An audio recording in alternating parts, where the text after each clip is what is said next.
তো আশা করি তোমরা ঠিকমতো শুনতে পাচ্ছ, দেখতে পাচ্ছ। সবাই আমাকে জানাও যারা অলরেডি ক্লাসে জয়েন করে ফেলেছো। আজকে কিন্তু এইচএসসি 25 ব্যাচের জন্য আমাদের ওয়ান শেড ক্লাসের যে সিরিজটা চলছে সেখান থেকে আমরা টিস্যুতন্ত্র চ্যাপ্টারটা পড়বো। সো তোমরা অনেকেই জানো যে আমরা এইচএসসি 25 ব্যাচের জন্য বায়োলজি এ প্লাস রিভিশন লাইভ সিরিজটা নিচ্ছি এবং এটারই অনেকগুলো ক্লাস অলরেডি তোমরা করে ফেলেছো। যেমন আমরা 2 তারিখ থেকে মোটামুটি বোটানি ক্লাসগুলো শুরু করেছি। আজকে কিন্তু টিস্যুতন্ত্রের ক্লাস, আরও 2টা ক্লাস থাকবে, জুলজির ক্লাসও আমরা নিয়েছি। সো যারা যারা ক্লাসগুলো থেকে উপকৃত হচ্ছ তারা অবশ্যই ক্লাসটা এখনই ফ্রেন্ডদের সাথে শেয়ার করো, ফ্রেন্ডদেরকে মেনশন করো। অ্যাজ আমি অনেক আগেই তোমাদেরকে বলছি যে তুমি যদি এই জিনিসটা নিজে শেখো এবং বাকিদের হেল্প করো তাহলে কিন্তু তোমার মধ্যেও দিন শেষে একটা ফুলফিলমেন্ট থাকবে। সো সবাই একটু জানিয়ে দাও। হ্যাঁ, আমি দেখতে পাচ্ছি অনেকেই জয়েন করেছো, রাবেয়া, নদী, পুষ্পিতা, তনু, আব্দুল্লাহ, মাহিন। হ্যাঁ, আমি আরও অনেককে দেখতে পাচ্ছি, সাবিহা। হ্যাঁ, ভালো আছি, তোমরাও আশা করি ভালো আছো। হ্যাঁ, অলরেডি দেখো মাসুকা হীরা কিন্তু অনেককে মেনশন করে দিছে। সো তোমরাও মেনশন করো, শেয়ার করো ফ্রেন্ডদের সাথে, বেশি বেশি শেয়ার করো, সবাই মিলে শিখবো। আরেকটা কথা বলে দিই, সেটা হলো আজকের যে চ্যাপ্টারটা আমাদের পড়ার টিস্যুতন্ত্র চ্যাপ্টার, পড়া কিন্তু বেশি না এখানে, ঠিক আছে? পড়ার টপিক অল্প, কিন্তু এই চ্যাপ্টার থেকে প্রশ্ন আসবে এবং আমার টার্গেট থাকবে যে এই চ্যাপ্টার থেকে যা যা প্রশ্ন আসবে তুমি উত্তর করে আসবা, সঠিকভাবে উত্তর করে আসবা এবং ফুল মার্কস পাবা, ঠিক আছে? হ্যাঁ আফিয়া, ভালো আছি। আঞ্জুয়ারা খাতুন, ওয়ালাইকুম আসসালাম। সো যেটা বলছিলাম যে আমার এটাই টার্গেট যে এই টিস্যুতন্ত্র চ্যাপ্টারের যা যা প্রশ্ন আসবে সব কিছু তুমি যাতে সুন্দর করে উত্তর করতে পারো। দেখো অনুজীব ক্লাসটা আমি যখন নিচ্ছি তখন বলছি যে অনুজীব থেকে এই প্রশ্নগুলো আসবে। সো সেম কথা আজকেও, যে আজকে আমি যে টপিক বলতেছি এই টপিকগুলো থেকে কিন্তু তোমার ক্লাস করলেই তুমি সুন্দর মতো এখান থেকে যা প্রশ্ন আসবে তুমি উত্তর করতে পারবা, ঠিক আছে? আমরা কি সবাই রেডি? সবাই একটু জানাও আমাকে রেডি কিনা। এতদিন অনেকের অনেক রকম সমস্যা ছিল, বাট এখন ঈদ শেষ হয়ে গেছে অলরেডি, ঈদের ছুটি শেষ, পরীক্ষার আর বেশি দিন বাকি নাই। সো সবাই অনেক অনেক সিরিয়াস হয়ে পড়াশোনা করতে হবে, ওকে? আজকে যে ভিডিওটা দিছি সেটা কে কে দেখছ দেখি, বলো তো আমাকে একটু। আজকে যে ভিডিওটা তোমাদের জন্য স্পেশালি আপলোড করছি, ভিডিওটা কে কে দেখছো এবং একই সাথে ভিডিওটা শেয়ার করছো কে কে, বলো। তোমাদেরকে আজকে যেই টেকনিকগুলো আমি শেয়ার করছি এই কথাগুলো আমি ক্লাসেও বলে থাকি এবং তোমরা যদি এগুলো ফলো করো তোমরা সব সাবজেক্টের জন্যই কিন্তু A+ পাবা, বুঝছো? কেয়া, তোমার কমেন্ট আমি দেখছি, ওকে? স্যাড হওয়ার কিছু নাই। সো তুমি যদি দেখো তোমার আজকের চ্যাপ্টারও দেখবা, তুমি সিম্পল কয়েকটা চিত্র শিখবা, সেই চিত্র অ্যাপ্লাই করলেই তুমি সুন্দর মতো ফুল মার্কস পাবা। তুমি বৈশিষ্ট্যগুলো পয়েন্ট আকারে লিখবা, ঠিক আছে? তুমি পার্থক্যগুলো ছক আকারে লিখবা। এই ছোটোখাটো টেকনিকগুলো তোমার খাতার প্রেজেন্টেশনটাকে অন্যরকম করে দিবে, ঠিক আছে?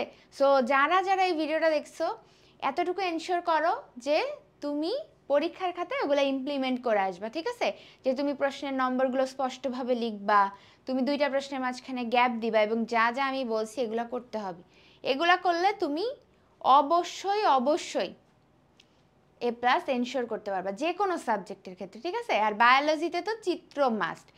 আজকে আমি তোমাদেরকে কিছু চিত্র দেখাই দিব, খুবই ইজি কিছু চিত্র যেগুলো হয়তো তোমরা আঁকতে একটু স্ট্রাগল করো, বাট আজকে আমি দেখাই দিব এবং সেগুলো তোমরা প্র্যাকটিস করবা 2 বার, দেখবা যে খুব সুন্দর করেই কিন্তু সব কিছু পারতেছো, ওকে?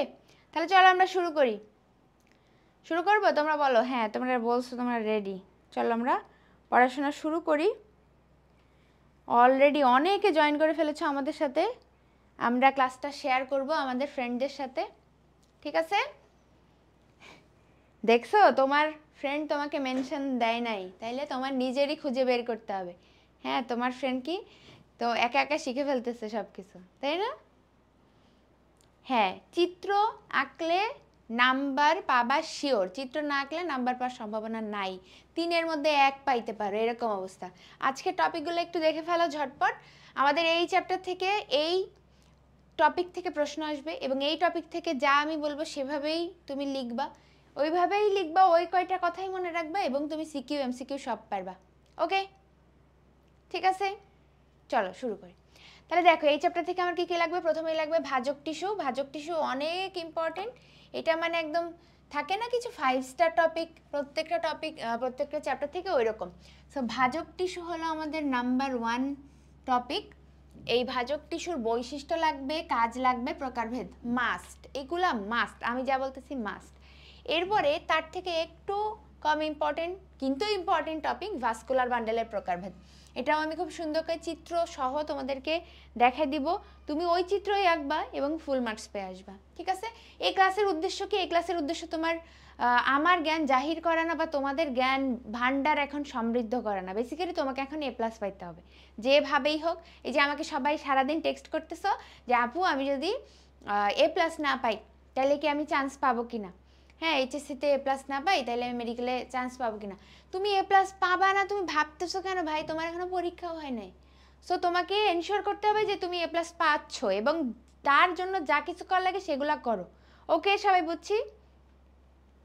ওকে, সো ভাস্কুলার বান্ডেলের প্রকারভেদ যতই কঠিন হোক আমি আজকে চিত্র আঁকে সুন্দর করে দিব, সেইভাবে তুমি লিখবা।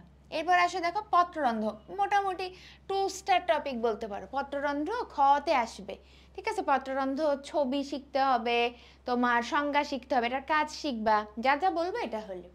কিন্তু এই চ্যাপ্টার থেকে এসে বসে আছে এমন কিছু প্রশ্ন থাকে না, লাইক এসে বসে আছে তোমাকে জাস্ট যে প্রশ্ন দেখার সাথে সাথে লেখা শুরু করতে হবে। এই দুইটা টপিক হলো একবীজপত্রী উদ্ভিদের মূল কাণ্ড, এইটার অন্তর্গঠন চিত্রসহ, এবং দ্বিবীজপত্রী। এইটা দ্বিবীজপত্রী আসলে আসে না সত্যি কথা বলতে, একবীজপত্রী উদ্ভিদের মূল কাণ্ডই বেশি আসে। সো আমরা এই জায়গাটা কেন শিখবো? দ্বিবীজপত্রী উদ্ভিদের বৈশিষ্ট্য, মূল কাণ্ডের বৈশিষ্ট্য কেন শিখবো, অন্তর্গঠন কেন শিখবো, যাতে আমার পার্থক্য আসলেও একবীজপত্রী সাথে পার্থক্য আসলেও পারি, তারপর তোমার মূল বা কাণ্ডের সাথে পার্থক্য আসলেও পারি, সিকিউ আসলেও পারি, এমসিকিউ আসলেও পারি। ঠিক আছে, যা কিছু আসুক আমরা যেতে পারি। সবাইকে বুঝছি? আজকে আমাদের ক্লাসের উদ্দেশ্য, সাউন্ড ঠিক আছে আপু? তুমি তোমার সাউন্ডটা একটু চেক করো। ওকে, আমরা সবাই বুঝছি আজকে ক্লাসে আমাদের উদ্দেশ্য কি। যারা দেরি করে জয়েন করছে অসুবিধা নেই, আমরা এখন ইম্পর্টেন্ট টপিকগুলো আলাপ করলাম, আমরা খুব দ্রুতই শুরু করব। ওকে, অলরাইট, ঠিক আছে, আমি আর সময় নষ্ট না করে ক্লাস শুরু করে দেই। সো প্রথমে আমরা পড়বো ভাজক টিস্যুর ব্যাপার স্যাপার নিয়ে। সো তোমরা আমাকে বলতে পারবা কমেন্টে ভাজক টিস্যু কি জিনিস বা ভাজক টিস্যু আর স্থায়ী টিস্যুর মেইন পার্থক্য কি? আমরা সবাই জানি এটা, তাই না, যে ভাজক টিস্যু হলো এমন কিছু টিস্যু উদ্ভিদের যেগুলো নাকি বিভাজন ক্ষমতা সম্পন্ন, যা কিছু ভাগ হইতে পারে সেটাই ভাজক টিস্যু, তাই তো? এটা আমরা জানি। তাহলে এই ভাজক টিস্যুর বৈশিষ্ট্য যদি পরীক্ষা আসে, দেখো তুমি আমার ক্লাসের একটা প্যাটার্ন খেয়াল করছো? আমি বা তোমাদের তৌফিক পিকন ভাই আমরা যে ক্লাসই নেই, আমরা তোমাদেরকে বই দেখাই, এটার গুরুত্ব কি। এই যে বইটা তুমি এখন দেখতেছো, বই থেকে লিখতেছো, তুমি ফুল মার্কস পাবা, মানে বহুত গাইড আছে, বহুত টেস্ট পেপার আছে, বাট তুমি যদি এই বইয়েরটা, মেইন বইটা হুবহু লিখতে পারো, বা হুবহু না লিখলেও ইম্পর্টেন্ট জিনিসগুলোই তুমি লিখে আসতে পারো, তুমি নাম্বার পাবা শিওর। এবং ওই যেই টিচার তোমার খাতা দেখতেছেন তার একটা ধারণা হবে যে তোমার মেইন বই সম্পর্কে ধারণা আছে, তুমি মেইন বই পড়াশোনা করছো, তখন তোমাকে অটোমেটিক অন্য প্রশ্নগুলো একটু খারাপ হইলেও মানে নাম্বার দিয়ে দিবেন। বুঝতে পারছো? এই জন্য তোমার এটা খুবই জরুরি যে তুমি বই জানো কিনা, মেইন বই পারো কিনা, এইগুলা খেয়াল করতে হবে। ঠিক আছে, আরেকটা জিনিস হলো এই যে মেইন বই এখন পড়তেছো, এটা তোমার এই যে এখন তো আর আমি একাডেমিক বললে তোমাদের জন্য ভুল হবে, এটা তোমাদের এইচএসসিতে তো সিকিউর হবেই, একই সাথে তোমার যে কোনো অ্যাডমিশনে তুমি ভালো করবে, বিশেষ করে মেডিকেল অ্যাডমিশন যেখানে নাকি মেইন বই ছাড়া কোনো বিকল্পই নাই। আমরা আমাদের মেডিকেল অ্যাডমিশন কোর্সেও আমরা এই বই ওই বই এগুলা ফোকাস না করে আমরা মেইন বইতে ফোকাস করি, আমরা পড়াই মেইন বই দেখে। তোমরা আমাদের ক্লাস দেখে থাকলে আসলে বুঝবা। তো আমরা মেইন বই দেখে পড়াই, মেইন বইয়ের জিনিসগুলোকেই ফোকাস করি, মোস্ট ইম্পর্টেন্ট জায়গাগুলো অ্যানালাইসিস করে তোমাদের একদম কনসেপ্ট ক্লিয়ার করে দিই, এটাই আমাদের উদ্দেশ্য থাকে। যাতে করে কি হয়, তোমরা পরবর্তীতে প্রশ্ন যেভাবেই আসুক তোমরাই উত্তর করতে পারো। এই যে এভাবে এখন যেভাবে পড়াচ্ছি সেম। আরেকটা হলো, আমাদের পড়ানোর পরে জাস্ট খালি তুমি প্র্যাকটিস করবা, মেডিটনিক থেকে প্র্যাকটিস করবা, এতটুকুই করতে হবে। তাইলে যারা মেডিকেল অ্যাডমিশন দিবে তাদের কিন্তু জন্য ইজিয়ার, তারা বই পড়বে, আমাদের ক্লাস করবে এবং মেডিটনিক থেকে প্র্যাকটিস করবে। সো এখন যারা মেইন বই স্কিপ করতেছো, তোমাদের কিন্তু মেডিকেল অ্যাডমিশনে মাস্ট মেইন বই লাগবে। আরেকটা কথা তোমরা অনেকেই জানো, ফুল সিলেবাস পড়তে হয়, ঠিক আছে? যাই হোক, এগুলো নিয়ে আমরা পরে কথা বলবো। আমরা এখন যেটা বলবো সেটা হলো ভাজক টিস্যুর বৈশিষ্ট্য। দেখো, ভাজক টিস্যু সবসময় বিভাজিত হবে। তোমার বইয়ে টোটাল 13টা পয়েন্ট লেখা আছে, তোমার 13টা পয়েন্টই লেখার দরকার নাই। তুমি এখানে যা যা দেখেন দাগানো আছে এটা দাও, এই যে 2 নাম্বারটা দাও, 4 দাও, 5 দাও, 6 দাও, 7, 10 দিতে পারো, তারপরে এই যে 13। সো আমি তোমাকে একটু সামারি করে দিব, আমি যা বলবো সেটাই তুমি লিখবা। জাস্ট একটু দেখো, একবার পড়ার জন্য তোমাকে দিছি যে ভাজক টিস্যুর কোষগুলো সর্বদা বিভাজন ক্ষমতা সম্পন্ন, ঠিক আছে? আচ্ছা, এই কোষের প্রাচীর কি নির্মিত? সেলুলোজ নির্মিত। এগুলো হয় পাতলা কোষ প্রাচীর বিশিষ্ট, সেলুলোজ আছে, হ্যাঁ, যাতে সহজে বিভাজিত হতে পারে। ওর সকল বৈশিষ্ট্য সহজে বিভাজিত হওয়ার জন্য, এতটুকু মনে রাখবা, ঠিক আছে? আচ্ছা, এখানে কোনো কোষ গহ্বর থাকবে না, আন্তঃকোষীয় ফাঁকা স্থান থাকবে না। সব থেকে ইম্পর্টেন্ট, যেটা সিকিউতেও আসতে পারে, এমসিকিউতেও আসার সম্ভাবনা বেশি, নিউক্লিয়াসটা বড়, সাইটোপ্লাজমটা ঘন। নিউক্লিয়াস বড়, সাইটোপ্লাজম ঘন মানে কি? এই কোষ যখন বিভাজিত হবে, যেই অপত্য কোষগুলো থাকবে, ডটার সেল বলি না আমরা, mother cell, daughter cell. So নতুন যে কোষগুলো হবে ডটার সেল, সেগুলো কিন্তু ভালো বৈশিষ্ট্য সম্পন্ন হবে। আমরা কি সবাই বুঝছি যে এই কেন নিউক্লিয়াসটা বড় আর সাইটোপ্লাজমটা ঘন থাকে? হ্যাঁ, এটা মনে রাখতে হবে। আর তারপর দেখো, এটার বিপাকীয় হার বেশি থাকে, মানে মেটাবলিজম। বিপাকীয় হার মানে ওর ভিতরে সর্বদা বিভিন্ন ধরনের বিক্রিয়া চলতে থাকে, এবং যেই বিক্রিয়াগুলো পরবর্তীতে ওকে এই যে কোষ বিভাজনে হেল্প করে। আচ্ছা, কোষগুলো, এখানে যে প্লাস্টিড আছে, প্রোপ্লাস্টিড, হ্যাঁ, প্রোপ্লাস্টিড মানে কি? প্রো দিয়ে যা কিছু থাকবে, তুমি দেখবা জুলজি পড়ার সময় আমরা পড়াবো, অ্যাডমিশনে ক্লাস করার সময়, যেগুলো হলো নিষ্ক্রিয় অবস্থায়। সো প্লাস্টিকের কাজ কি? খাদ্য তৈরি করা, তাই না? তো ও তো ভাজক টিস্যু, ওর তো খাদ্য তৈরি করে কোনো লাভ না, ওর খালি বিভাজিত হইতে হবে। তাই জন্য প্লাস্টিকগুলো প্রোপ্লাস্টিড অবস্থায় থাকে, আর এগুলো মাইটোসিস প্রক্রিয়ায় বিভাজিত হয়। ওকে আপু, বুঝছি, এটা তো বইয়ে লেখা আছে। এখন আমি লিখব কিভাবে? তোমাদের সব থেকে বড় প্রশ্ন যে আমি কিভাবে লিখব। আসো, তুমি কিভাবে লিখবা এটা আমি একটু বলে দিই ছোট্ট করে, তাহলে কি হবে, তুমি পরবর্তীতে যখন পড়তে যাবা তোমার লস্ট লাগবে না নিজেকে। ওকে, আমি যেটা যেটা বলবো, যেই বৈশিষ্ট্য বলবো সেটা সেটা তুমি লিখবা, ঠিক আছে? আচ্ছা, ফার্স্টে আমরা কি পড়লাম? ভাজক টিস্যুর বৈশিষ্ট্যতে ভাজক টিস্যুর কোষগুলো কি হবে? বিভাজন ক্ষমতা সম্পন্ন, ঠিক আছে? বিভাজন ক্ষমতা সম্পন্ন, এটা দিবা 1 নম্বরে। তারপরে তুমি কি দিবা? এর কোষ প্রাচীর কেমন? কোষ প্রাচীর হলো কি নির্মিত বলো সবাই? সেলুলোজ নির্মিত। দেখো, আমি বইয়ে যা আছে তাই তোমাদেরকে গোছায় দিচ্ছি, আর কিছু না। তারপরে তুমি দিবা কি? এর নিউক্লিয়াস কেমন? নিউক্লিয়াস কেমন বলো সবাই? বড়। তারপরে তুমি দিবা সাইটোপ্লাজম কেমন? দেখো, আমি শুধু বলে যাচ্ছি না, কিভাবে লিখবা আমি লিখেও দিচ্ছি। দেখছো, তোমাদের জন্য আমি কত কষ্ট করি, তাও যদি তোমরা ক্লাসটা শেয়ার না করো তাহলে কি করবো বলো? অবশ্যই শেয়ার করে দাও, ঠিক আছে? সাইটোপ্লাজমটা ঘন। আচ্ছা, এইবার লিখে ফেলো, প্লাস্টিডগুলো কি অবস্থায় থাকে?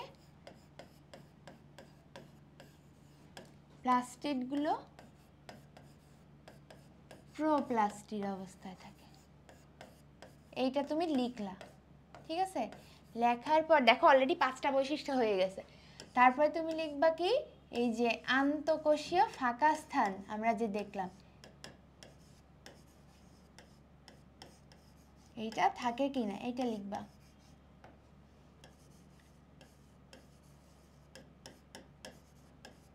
ঠিক আছে?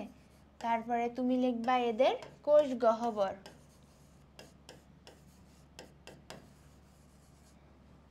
কোষ গহ্বর আছে কিনা? কোষ গহ্বরও সেম নাই। তাহলে দেখো অলরেডি 7টা পয়েন্ট হয়ে গেছে। তুমি আরও অ্যাড করতে পারো যেগুলো মাইটোসিস বিভাজনের মাধ্যমে বিভাজিত হয় এবং একই সাথে এখানে কোনো সঞ্চিত বস্তু থাকে না, কারণ যেহেতু এটা কি, এটা বিভাজন ক্ষমতা সম্পন্ন একটা কোষ, ভাজক কোষ, ভাজক টিস্যু। দ্যাটস ওয়াই আমাদের কিন্তু ওর সঞ্চিত কোনো পদার্থ লাগবে না, ঠিক আছে? প্লাস্টিডগুলো প্রোপ্লাস্টিড অবস্থায় থাকে, সঞ্চিত অবস্থায় কোনো বা সঞ্চিত কোনো দ্রব্য এর মধ্যে থাকে না।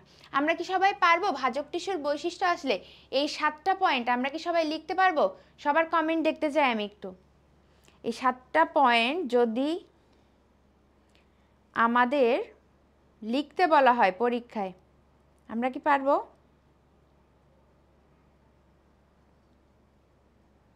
বলো, দ্রুত বলো।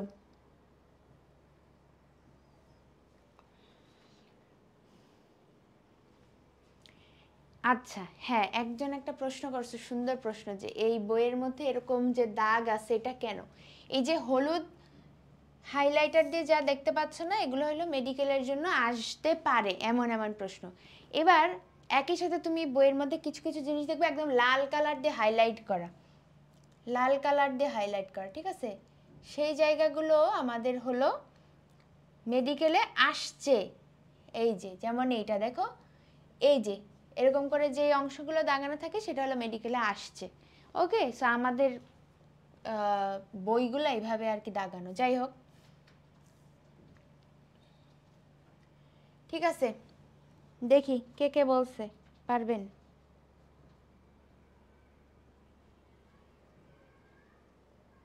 হ্যাঁ, আফিয়া, সাজিয়া, নদী বলছে পারবো। ওকে, দেবজিৎ ঘোষ বলছে পারবা,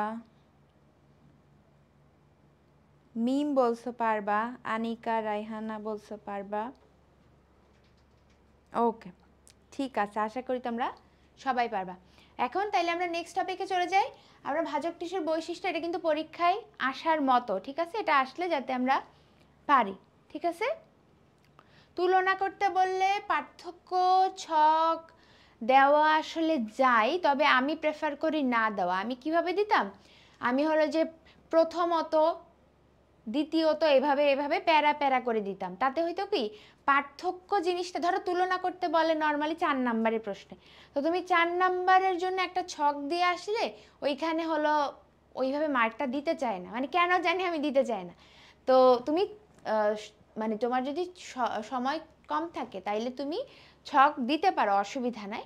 বাট তোমার হাতে যদি সময় থাকে তাহলে তুমি যে প্রথমত দ্বিতীয়ত পার্থক্যের বিষয়গুলো এইভাবে লিখো, ঠিক আছে? বুঝছো? বলে দিছি প্রোপ্লাস্টিডের প্রো মানে কি আগেই আমি বলে দিছি তোমাদেরকে, আমি এমন কিছু দেখাই না যেটা আমি বলি না, ঠিক আছে? প্রোপ্লাস্টিডে এখানে প্রো মানে সেটা নিষ্ক্রিয় অবস্থায় থাকে, মানে ইনঅ্যাক্টিভ। এবার আসো ভাজক টিস্যুর কাজ। দেখো ওর মেইন কাজ বিভাজিত হওয়া, তাইলে ও তো বিভাজিতই হবে, ও যেভাবেই হোক ও তো বিভাজিতই হবে, এটাই হইলো মেইন কাজ। ও যেখানেই থাকুক যাই করুক ও বিভাজিতই হবে। এখন কথা হলো একটা লাইন লিখলে তো তুমি মানে পুরা ধরো 2 মার্কের জন্য আসছে, 3 মার্কের জন্য আসছে, তুমি তো এটা পাবা না। তাহলে কিভাবে লিখতে হবে? এইভাবে লিখতে হবে। এটাও তোমাদের বই আছে, দেখো ভাজক টিস্যুর কাজ। শীর্ষক ভাজক টিস্যু সেটার যখন বিভাজিত হবে উদ্ভিদ দৈর্ঘ্যে বৃদ্ধি পাবে। কিভাবে? ধরো এই একটা উদ্ভিদ, এর শীর্ষে যেই যেই ভাজক টিস্যু আছে সেগুলা বিভাজিত হইলে সে কি হবে? একদম লম্বা হবে।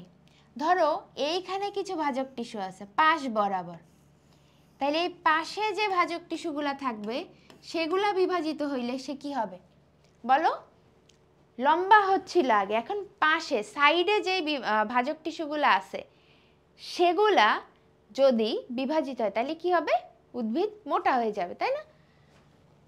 এটাই বলছে, পার্শ্বভাজক টিস্যু বিভাজনের মাধ্যমে মোটা হবে।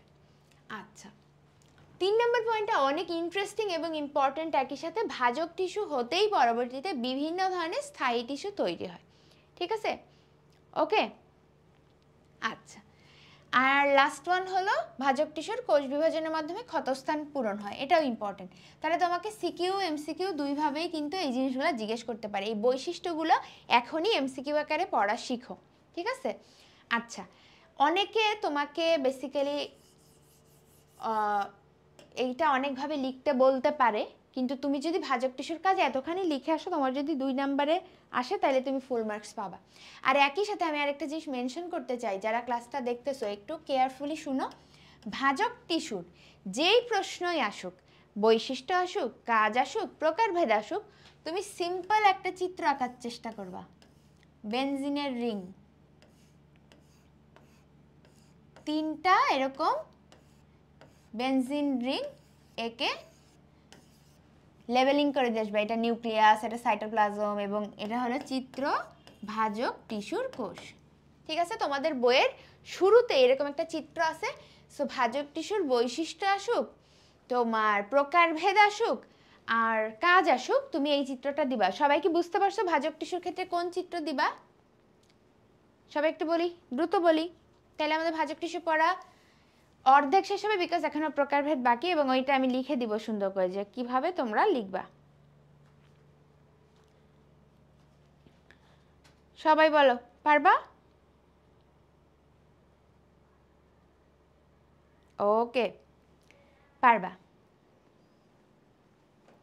ঠিক আছে। এই চিত্রটা তোমরা দিবা, তোমাদের বইয়েও আছে, এটা দিবা। এরপর আসো ভাজক টিস্যুর প্রকারভেদ। এখানে বলে রাখা ভালো যে ভাজক টিস্যুর প্রকারভেদ পরীক্ষার জন্য অনেক ইম্পর্টেন্ট। তোমরা বুঝতেও পারতেছো না এত ইম্পর্টেন্ট, ঠিক আছে, তোমাদের এইচএসসির জন্য। ঠিক আছে, সবাই একটু শুনো। তোমরা কমেন্টে উল্টাপাল্টা কথা না বলে আমার কথাটা মনোযোগ দাও, তাইলে সময়টা প্রোডাক্টিভ হবে। না হলে ক্লাস শেষ হবে, তারপরে মনে হবে যে আপু কি বললো কিছুই শুনি নাই, এই চ্যাপ্টার আগেও যে প্রবলেমেটিক ছিল এখনও সেটাই থাকবে, বুঝছো। এটা পরীক্ষায় আসবে ভাজক টিস্যু প্রকারভেদ। সব থেকে বড় কথা, ভাজক টিস্যু প্রকারভেদ তো অনেকগুলো আসছে, দেখো তোমাদের বইয়েই দেওয়া আছে, এটাও বইয়ের ছক। উৎপত্তি, অবস্থান, কোষ বিভাজন, কাজ। তোমার কি সব লাগবে? না, বেসিক্যালি এটা আসে কাজ অনুসারে ভাজক টিস্যুর প্রকারভেদ। সো তোমরা যদি ভাজক টিস্যুর প্রকারভেদ শিখতে চাও, কোনটা শিখবা বলো তো? কোনটা শিখবা? তোমরা শিখবা কাজ অনুসারে। চ্যাপ্টার 9 কেন স্কিপ করবা তুমি? আমাদের ক্লাস আছে না কালকে, কালকের ক্লাস করো, এরপর ডিসিশন নিবা যে স্কিপ করবা কিনা। অণুজীব চ্যাপ্টারটা অনেকে স্কিপ করতে চাইছো, তোমরা চাইছো না, কিন্তু তারপর যখন ক্লাসটা নিছি এরপরে তুমি তোমার ডিসিশন পাল্টাইছো, এটাও আমি জানি, ঠিক আছে।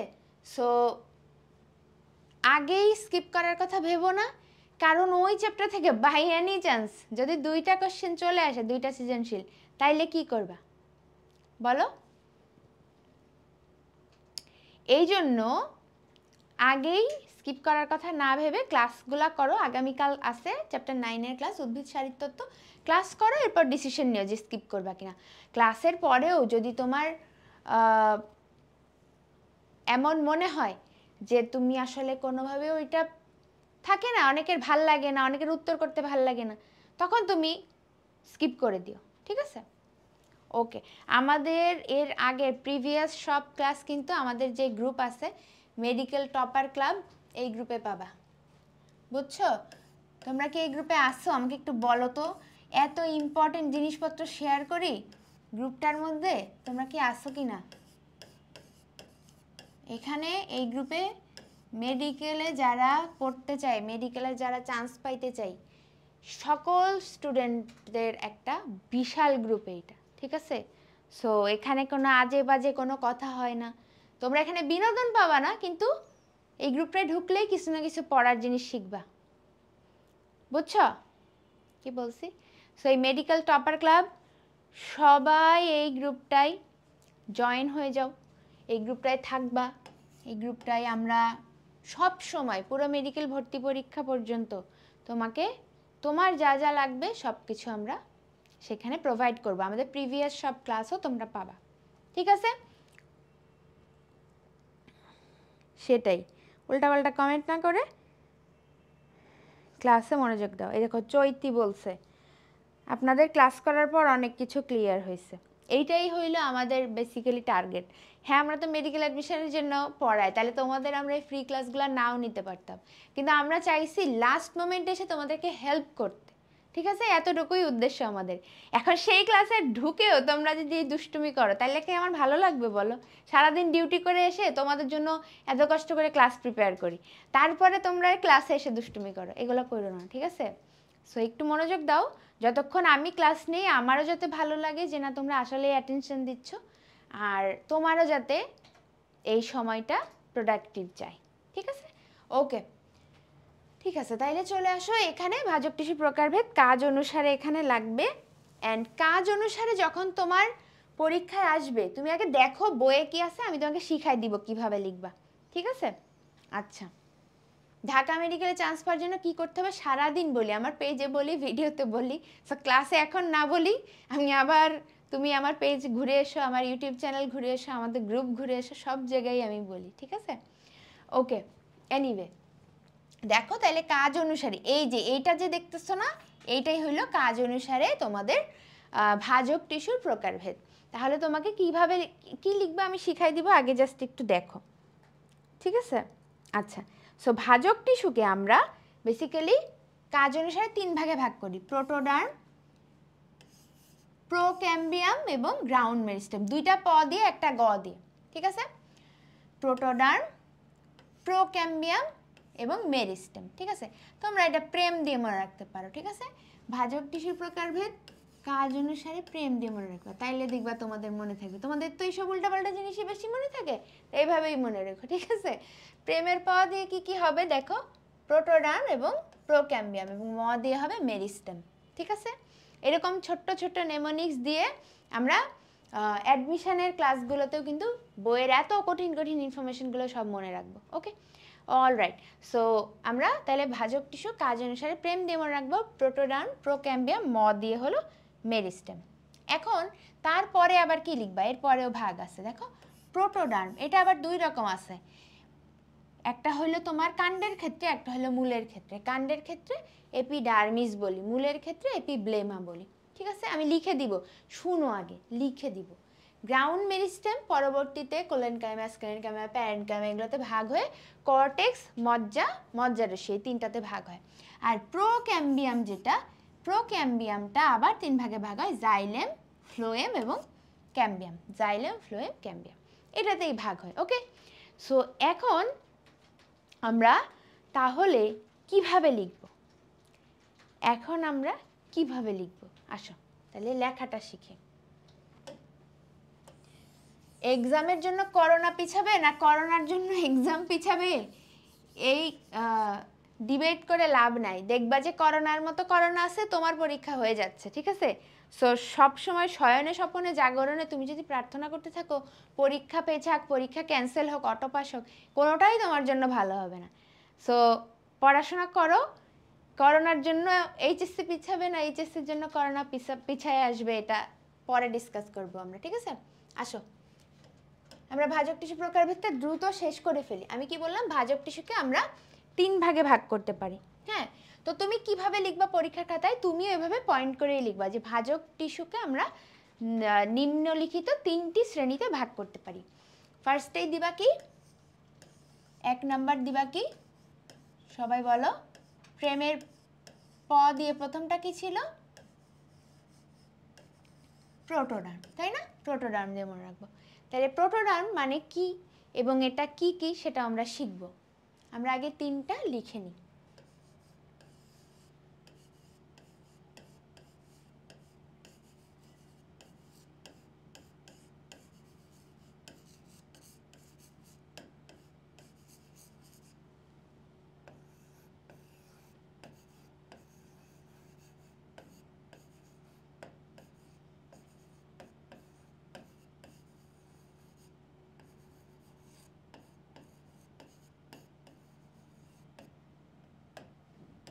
Protoderm, procambium, ground meristem. ঠিক আছে, সবসময় মনে রাখবা যে ডার্ম মানে হলো ত্বক, ডার্ম রিলেটেড যা কিছু থাকবে, যেখানেই ডার্ম শব্দটা দেখবা বুঝবা, সেটা মানে হলো ত্বক। এখন এই ত্বকটা দুইটার ক্ষেত্রে দুই রকম। তুমি এরকম লিখে তারপরে লিখতে পারো যে আমরা যখন এটাকে দুই ভাগে আমরা ভাগ করতে পারি। একটা হলো আমরা এপিডার্মিস, সবাই জানি এটা এপিডার্মিস। বলো তো এপিডার্মিস কার প্রোটোডার্মের নাম? কাণ্ড নাকি মূল? সবাই একটু বলো তো, দেখি কার কত মনোযোগ আছে ক্লাসে। এপিডার্মিস এটা কাণ্ডের ক্ষেত্রে বলি না মূলের ক্ষেত্রে? দেখি বলো, দ্রুত বলো, দ্রুত।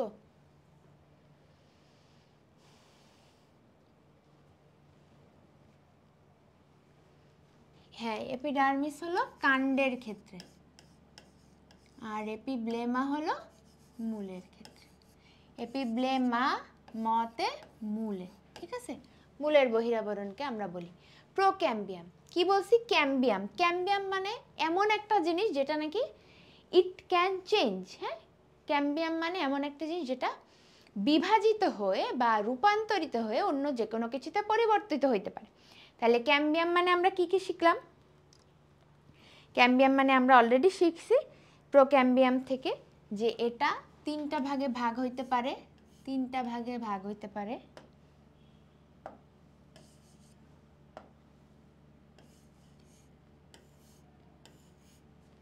একটা হলো শুধু ক্যাম্বিয়াম, বা তোমাদের বইয়ে রেসিডুয়াল ক্যাম্বিয়াম লেখা আছে, যে কোনো একটা লিখতে পারো।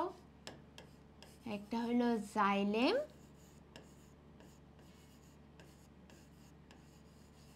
আর একটা হলো ফ্লোয়েম, তাই না?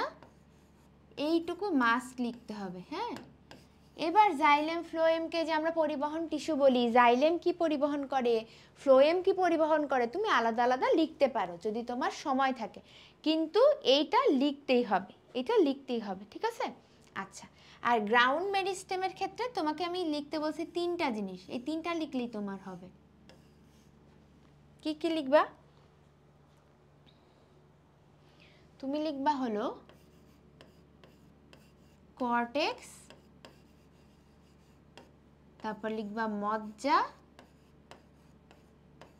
এবং লিখবা মজ্জা রশি। আমি কি বলছি বুঝছো? তোমাকে ভাজক টিস্যুর কাজ অনুসারে ভাজক টিস্যু প্রকারভেদ বোর্ডে এখন যা দেখতে পাচ্ছ এটা লিখতেই হবে, এইটা লিখতেই হবে। এরপরে তুমি এক্সট্রা কিছু লিখতে পারো, যেমন জাইলেম এবং ফ্লোয়েমকে আমরা একসাথে কি বলি? পরিবহন টিস্যুতন্ত্র, তাই না? পরিবহন টিস্যুতন্ত্র। জাইলেম কি পরিবহন করে? পানি, এবং ফ্লোয়েম হলো পাতায় প্রস্তুতকৃত খাদ্য পুরো উদ্ভিদে পৌঁছায় দেয়, ঠিক আছে? ওকে,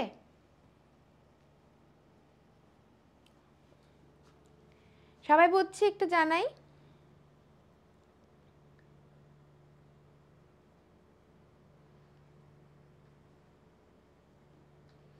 সবাই বুঝছি কি না?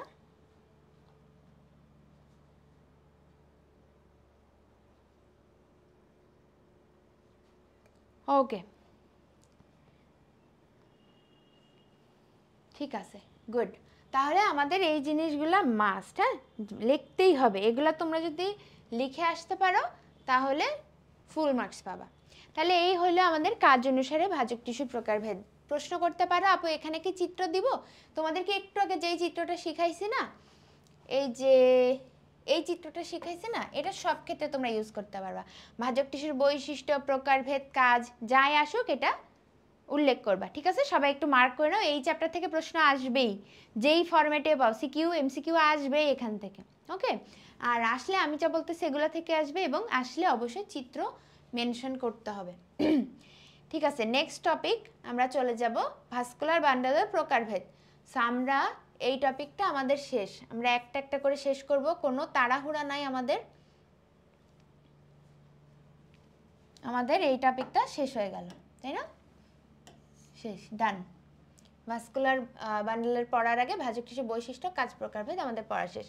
নেক্সট আমরা পড়ব হলো ভাস্কুলার বান্ডলের প্রকারভেদ। ভাস্কুলার বান্ডল জিনিসটা কি? এই যে আমরা জাইলেম ফ্লোয়েম দেখলাম না, এই জাইলেম ফ্লোয়েম কোন উদ্ভিদে কিভাবে থাকে, এটাই হলো ভাস্কুলার বান্ডল। ঠিক আছে, প্রকারভেদ।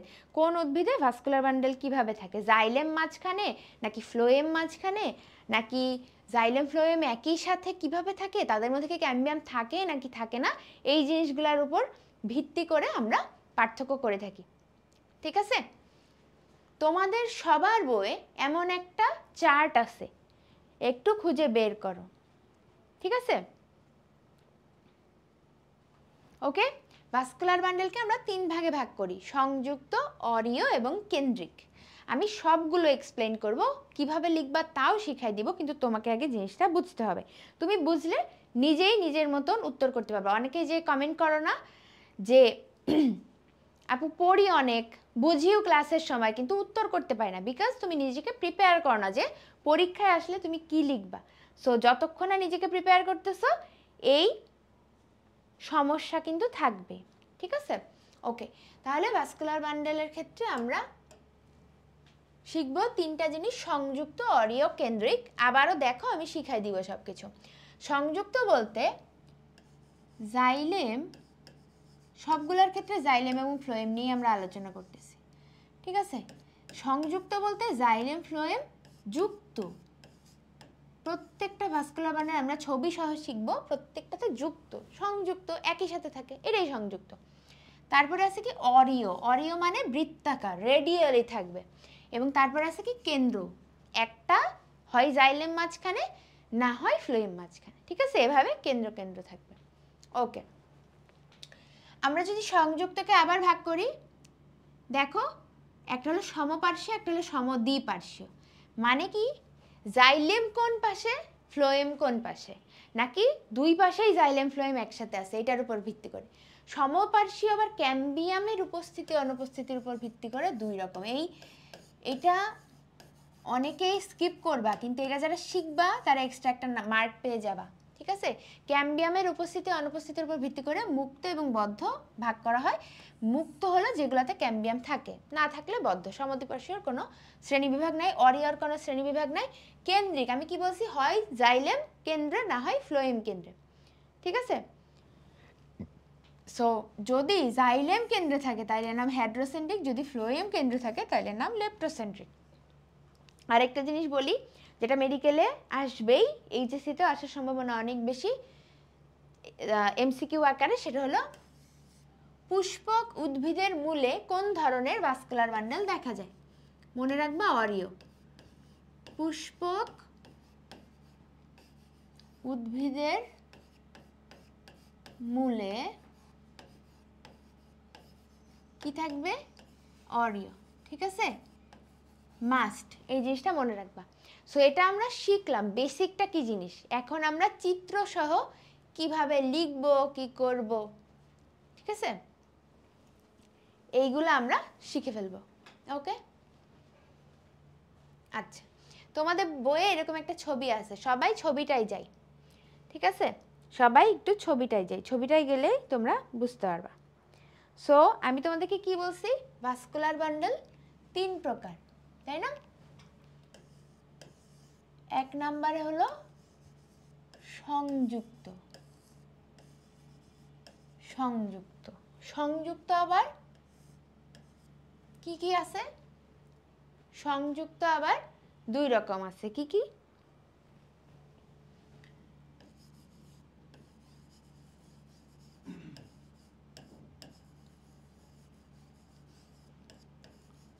সমপার্শ্বীয়, সমদ্বিপার্শ্বীয়।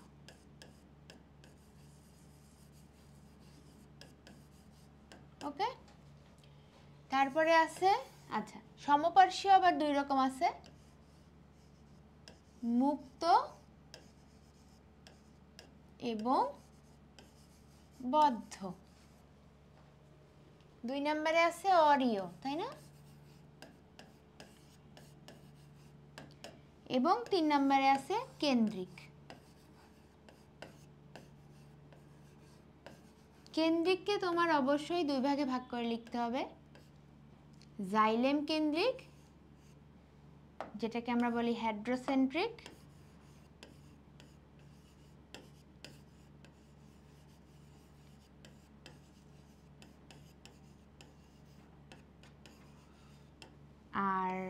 বলি কি ফ্লোয়েম কেন্দ্রিক বা লেপ্টোসেন্ট্রিক। ঠিক আছে, বুঝছি সবাই। আসলে কি লিখবো? চিত্র আঁকতে হবে অবশ্যই, চিত্র শিখাই দিব। সবাই কি ক্লাসে মনোযোগ আছে? আমরা কি ক্লাসে আসি নাকি শুধুই কমেন্ট দেখতেছি?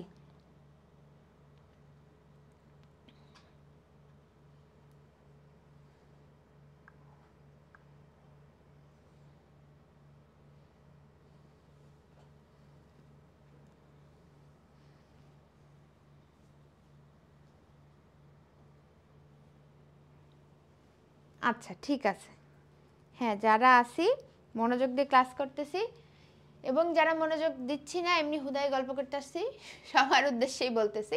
ভাস্কুলার বান্ডেলকে 3 ভাগে ভাগ করতে হবে, সংযুক্ত, অরীয়, কেন্দ্রিক। ঠিক আছে, যা লেখা আছে বোর্ডে এইভাবে। এখন আসো আমরা একটা একটা করে চিত্র আঁকা শিখি। আমরা চিত্র আঁকা যদি আমাদের শিখতে হয় তাহলে কি করতে হবে বলো তো? তাইলে আমাদের যেটা করতে হবে,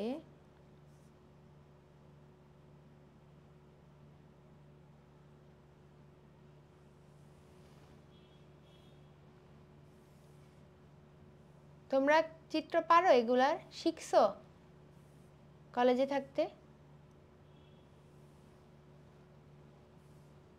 বলো তো আমাকে, এই চিত্রগুলো কি শিখছো? এর পরের চিত্রগুলা প্র্যাকটিক্যালে থাকে, যে একবীজপত্রী, উদ্ভিদের মূল, কাণ্ড, কিন্তু এই ভাস্কুলার বান্ডেল চিত্র শিখছো? দেখি কে কে শিখছো বলো তো। ওকে ঠিক আছে, তাহলে দেখো ফার্স্টে আমরা কি শিখবো? আমরা এই যে সব থেকে সোজাটা দিয়ে শুরু করি, অরীয়। অরীয় মানে কি? বৃত্তাকার।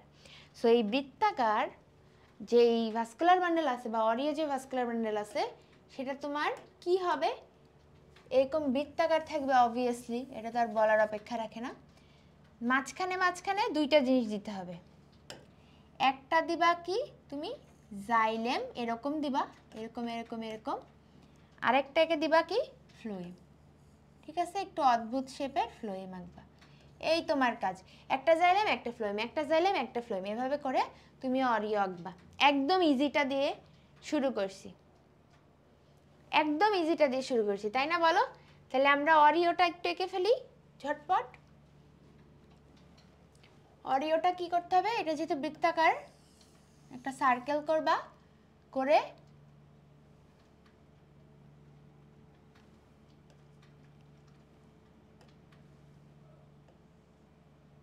এখানে দিবা ফ্লোয়েম আর এভাবে দিবা জাইলেম। ঠিক আছে, আবার একটা দিবা ফ্লোয়েম, একটা দিবা জাইলেম। ঠিক আছে, এরকম করে পুরো বৃত্তটা ভরাট করে দিবা। একটা দিবা ফ্লোয়েম, একটা দিবা জাইলেম, এইভাবে করে তুমি এঁকে দিবা। এবং এটার নাম কি? এটা হলো অরীয় ভাস্কুলার বান্ডেল। অবশ্যই এখানে এরকম জাইলেম আর এটা হলো ফ্লোয়েম, এভাবে লেবেলিং করবা। সবাই বুঝছো? সবাই বুঝছো? নেক্সট চিত্রে যাব।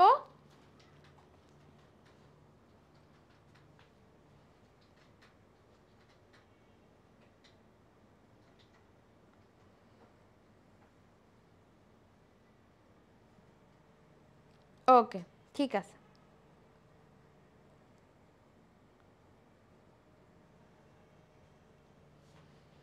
শেষ। অরীয় শেষ হয়ে গেল। এবার দেখো এই ছবিটা দেখো, আমরা এবার আরো সহজ জিনিসে যাব। কেন্দ্রিক, যেটা একটা জাইলেম কেন্দ্রিক একটা ফ্লোয়েম কেন্দ্রিক, কিছুই না, দুইটা বৃত্ত আঁকবা, তোমার ছবি আঁকা শেষ। এত সহজ চিত্র যদি পরীক্ষায় না দাও কিছু বলার নাই। কি বলছে? দুইটা কেন্দ্রিক থাকে, একটা জাইলেম কেন্দ্রিক বা হেড্রোসেন্ট্রিক, একটা হলো ফ্লোয়েম কেন্দ্রিক বা লেপ্টোসেন্ট্রিক। একটা বৃত্ত আঁকবা আর একটা বৃত্ত আঁকবা, ভিতরেরটা একবার দিবা জাইলেম, বাইরেরটা দিবা ফ্লোয়েম, ভিতরেরটা একবার দিবা ফ্লোয়েম, বাইরেরটা একবার দিবা জাইলেম, শেষ। একটা হলো জাইলেম কেন্দ্রিক হেড্রোসেন্ট্রিক, একটা হলো ফ্লোয়েম কেন্দ্রিক লেপ্টোসেন্ট্রিক। ঠিক আছে, তাইলে একদম ইজি এই চিত্রটাও। এই চিত্রটা আঁকতেও সমস্যা হবে না একদমই, আশা করি। দুইটা চিত্র তুমি পাশাপাশি আঁকতে পারতেছো। ঠিক আছে, এইখানে তুমি এটা দিবা জাইলেম, এটা দিবা ফ্লোয়েম, এটা দিবা জাইলেম, এটা দিবা ফ্লোয়েম, ঠিক আছে?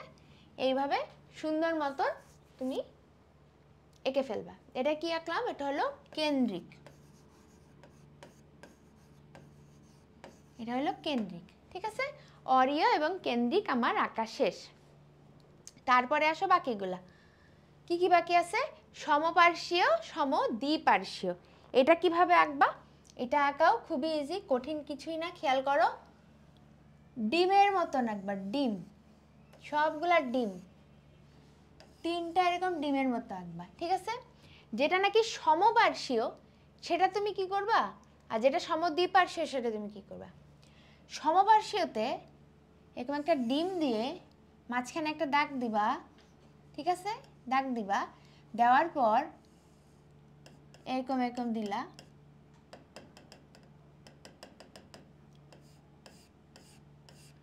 একটাতে এরকম ডট ডট দিবা আর একটাতে এরকম দাগ দিবা বড় বড়, বুঝছো কি বলছি?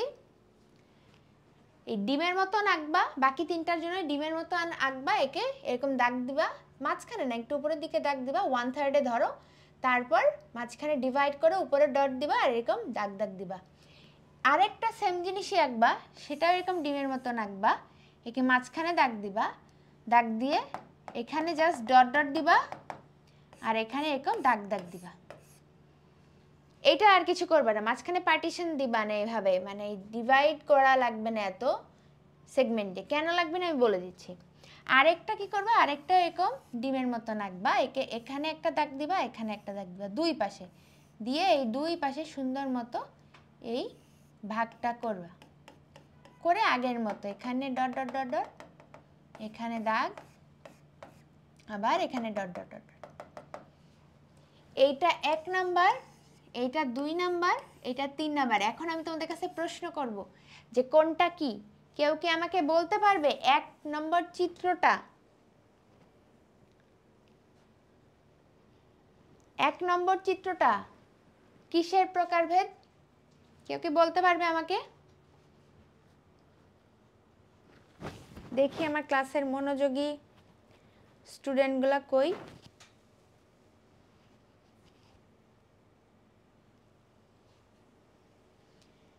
হ্যাঁ, 1 নাম্বার চিত্রটা তাহলে কিসের? সমপার্শ্বীয়, এক্স্যাক্টলি, বাট কোন সমপার্শ্বীয়? বাঁধন মজুমদার আইডি থেকে লিখছো, কোন সমপার্শ্বীয় বলো তো? ভেরি গুড, নুসরাত বলছো মুক্ত সমপার্শ্বীয়। মুক্ত সমপার্শ্বীয় কেন? সমপার্শ্বীয় তো আমরা বুঝলাম যে জাইলেম ফ্লোয়েম সমানভাবে আছে, বাট মুক্ত কেন? Because of this layer. এটাকে বলা হচ্ছে কি ক্যাম্বিয়াম। আমি কি বলছিলাম? ক্যাম্বিয়াম থাকলেই সেটা মুক্ত, তাই না? ক্যাম্বিয়াম থাকলেই মুক্ত। Very good, very good. Adiba বলছো, মাসুকা হীরা বলছো। হ্যাঁ মিম, আমরা তো সংযুক্তই আঁকতেছি, সবগুলোই সংযুক্ত, এখানে যে তিনটা আঁকছি, ঠিক আছে? কোন ধরনের সংযুক্ত সেটা বলছি, ওকে? মুক্ত সমপার্শ্বীয়, ভেরি গুড। আচ্ছা, তাইলে 2 নাম্বারটা কি হবে? 2 নাম্বারে কোনো ক্যাম্বিয়াম আঁকি নাই, শুধু জাইলেম এবং ফ্লোয়েম। কার মাথায় বুদ্ধি আছে কে বলতে পারে দেখি? 2 নাম্বারটা কি? 1 নাম্বারটা মুক্ত সমপার্শ্বী, আই অ্যাগ্রি উইথ ইউ। 2 নাম্বারটা কি? ভেরি গুড, 2 নাম্বারটা হলো বদ্ধ সমপার্শ্বীয়, কারণ আপু এখানে কোনো ক্যাম্বিয়াম দেন নাই, এই জন্য শুধু জাইলেম এবং ফ্লোয়েম আছে, দ্যাটস ওয়াই এটা কি হবে? বদ্ধ সমপার্শ্বীয়। তাইলে বাকি থাকে একটাই, 3 নাম্বার। 3 নাম্বার হলো সমদ্বিপার্শ্বীয়, দুই পাশে সমানভাবে দেখো ফ্লোয়েম আছে এবং মাঝখানে জাইলেম আছে, আর দুই পাশের এই ভাগটাকে কে ভাগ করছে বলো? বলো তো? ক্যাম্বিয়াম ভাগ করছে, তাই না? দেখছো, তোমরা বুঝো সবই, পারো সবই, কিন্তু তোমরা জিনিসগুলো মনে রাখতে হবে কিভাবে বুঝো না, রিক্যাপ করো না, রিভিশন দাও না, এই জন্য পরীক্ষায় যে আর পারো না, বুঝছো? এই জন্য অবশ্যই নিজেকে, এই যে যা কিছু পড়বা পরীক্ষা আসলে তুমি এই চিত্র শিখে লাভ আছে? আমাকে বলো, এই চিত্র এইগুলো শিখে লাভ আছে? তুমি পরীক্ষা জীবনে এগুলোকে সময় ভাবা? কখনোই তোমার এগুলো দরকার নাই। তোমাকে আমি 3টা গোল গোল দেখাইছি এবং 3টা ডিম ডিম দেখাইছি, এই 6টা জিনিস তোমার মাথায় থাকলেই তুমি এখানে ফুল মার্কস পাবা। তোমার ভাস্কুলার বান্ডেল থেকে যদি 4 মার্কের প্রশ্ন আসে তুমি তাও পারবা, 4-এ 4 পাবা। বুঝতে পারছো সবাই? সো আমরা এখানে অরিও এবং কেন্দ্রিকটা এঁকে ফেলছি। লাস্ট থাকে আমাদের কি থাকে বলো তো, এই যে এই একটা ডিম, এই একটা ডিম এবং এই একটা ডিম। তাহলে এই ডিমে তুমি আবার এঁকে দিচ্ছি, দেখো এরকম করে ক্যাম্বিয়াম দিবা, এখানে দিবা ফ্লোয়েম, এখানে দিবা জাইলেম। এটা হয়ে যাবে মুক্ত সমপার্শ্বীয়, মুক্ত সমপার্শ্বীয়। আর এখানে কোনো ক্যাম্বিয়াম দিবা না, জাস্ট ডিভাইড করে এখানে দিবা ফ্লোয়েম, এখানে দিবা জাইলেম। এটা হয়ে যাবে বদ্ধ সমপার্শ্বীয়। আর এখানে ক্যাম্বিয়ামটাই দুই পাশে দিবা, মাঝখানে একটা জাইলেম দিবা। হ্যাঁ, ক্যাম্বিয়ামটা এখানে দুই পাশে দিয়ে নিবা সুন্দর করে, আর এখানে দুই পাশে বাকি অংশে ফ্লোয়েম দিবা। এটাকে বলা হচ্ছে সমদ্বিপার্শ্বীয়। এবার আমাকে বলো, এই প্রশ্ন যদি পরীক্ষায় আসে তাহলে কি ভুল করবা? এটা জানো শুধু একাডেমিকের জন্য না, অ্যাডমিশনের জন্যও অনেক ইম্পর্টেন্ট। ঠিক আছে, অ্যাডমিশনের জন্যও অনেক ইম্পর্টেন্ট। সবাই কি ঠিকমতো দেখতে পাচ্ছ? নেটওয়ার্কে কোনো প্রবলেম হচ্ছে না তো? আশা করি দেখতে পাচ্ছ। আচ্ছা, ভেরি গুড কোশ্চেন। পান্না ফেরদৌসি আইডি থেকে খুব ভালো একটা প্রশ্ন করছো। সমদ্বিপার্শ্বীয়কে তাইলে আমরা মুক্ত বলবো কিনা? আমার আলাদা করে সমদ্বিপার্শ্বীয়কে মুক্ত বা বদ্ধ বলার দরকার নাই, কারণ এখানে অলওয়েজ ক্যাম্বিয়াম থাকে। আর যেখানেই ক্যাম্বিয়াম থাকে সেটাই সবসময় কি হয়? মুক্ত হয়। তাহলে সমদ্বিপার্শ্বীয় আমরা সমদ্বিপার্শ্বীয় শিখব, আমরা বদ্ধ মুক্ত আলাদা করে বলবো না। ঠিক আছে, খুব ভালো একটা প্রশ্ন করছো। এটাই আমরা পরবর্তীতে আলোচনা করতে চাচ্ছিলাম। এই একটা ছবি দিয়ে তোমার পুরো ভাস্কুলার বান্ডেলের প্রকারভেদ আমি শিখাই ফেলছি। বলো কে কে পারবা? বলো কে কে পারবা? যদি এটা তোমার পরীক্ষায় আসে, তুমি সুন্দর করে কি করবা? এই যে তিনটা ভাগ আছে, তিনটা ভাগ তুমি লিখে আলাদা করে তিনটা চিত্র আঁকতে পারো। অথবা ধরো আমার এখন পরীক্ষা হলে আমি কি করতাম, আমি হয়তো এই পাশে পাশেও আঁকতাম যে মুক্ত, বদ্ধ, সমপার্শ্বীয়, সমদ্বিপার্শ্বীয় চিত্র কোনটা, এইভাবেও আঁকতাম। কিন্তু সেভাবে হইলে অনেক সময় দেখা যায় কি আমরা পরীক্ষার এক্সাইটমেন্টে লেখাটা এবড়ো থেবড়ো দেখা যায়। সো চিত্র সবগুলো একসাথে দিয়ে দিবা আর এই লেখা আলাদা দিবা। চিত্র আগেও দিতে পারো, চিত্র পরেও দিতে পারো। আমরা কি সবাই বুঝছি? বলো আগে কি ভাস্কুলার বান্ডেলের প্রকারভেদ তোমরা এভাবে শিখছো? এভাবে মনে রাখতে পারতা? এই যে চিত্রগুলো আঁকতে হয় কেমনে, এই টেকনিকটাই জানতে হয়। এই টেকনিকটা জানলেই তোমরা পারবা। ঠিক আছে, তাহলে আমরা নেক্সট টপিকে যাব। খুব ইম্পর্টেন্ট একটা টপিক কিন্তু আমরা শিখে ফেলছি। তোমার জাস্ট এই চার্টটা মনে রাখতে হবে আর এই চিত্রটা মনে রাখতে হবে। ইজি না? ইজি, অনেক ইজি। তাইলে আমাদের ভাস্কুলার বান্ডেলের প্রকারভেদ শেষ। আরেকটা ছোট্ট টপিক আছে, আরেকটা ছোট্ট টপিক শেষ করে আমরা একটু হালকা একটু ব্রেক নিব। তারপরে আমরা একবীজপত্রী উদ্ভিদের মূল কাণ্ডের অন্তর্গঠন চিত্রটা শিখব। তোমরা যেটা নিয়ে অনেক ভয় পাও সেটাই শিখাই দিব আজকে, সমস্যা নেই। এবারে সব পত্ররন্ধ্র, আমাদের নেক্সট টপিক। পত্ররন্ধ্র জিনিসটা কি? রন্ধ্র মানে ছিদ্র, রন্ধ্র মানে ছিদ্র। পত্ররন্ধ্র মানে এমন একটা ছিদ্রকে নিয়ে আমরা ডিল করতেছি যেটা নাকি উদ্ভিদের জন্য অনেক ইম্পর্টেন্ট। হ্যাঁ, শারীরতত্ত্ব, উদ্ভিদ শারীরতত্ত্বতে যে প্রচ্ছেদন আছে, প্রচ্ছেদন, সালোক সংশ্লেষণ, শ্বসন আছে না, প্রচ্ছেদন যে অংশটা আছে সেটাতে কিন্তু এই পত্ররন্ধ্রের ভূমিকা অনেক বেশি। তো আমরা ওখানে যেও ডিটেলস পড়বো, বাট এইটা আগে শুনো। এই যে তোমাদের বইয়ে এরকম একটা চিত্র আছে, সবাই এই চিত্রটা বের করবা এবং দেখবা যে এইখানে তোমার পুরা একটা পত্ররন্ধ্র দেখানো হয়েছে কিভাবে। এইখানে একটা রক্ষীকোষ, কিডনি শেপের, এইখানে একটা রক্ষীকোষ, মাঝখানে একটা ফ্রি স্পেস আছে। এই স্পেসটাকে, এই ছিদ্রটাকেই আমরা বলতেছি রন্ধ্র। তাহলে যখনই পত্ররন্ধ্র নিয়ে প্রশ্ন আসবে তুমি সিম্পলি এরকম একটা চিত্র আঁকবা।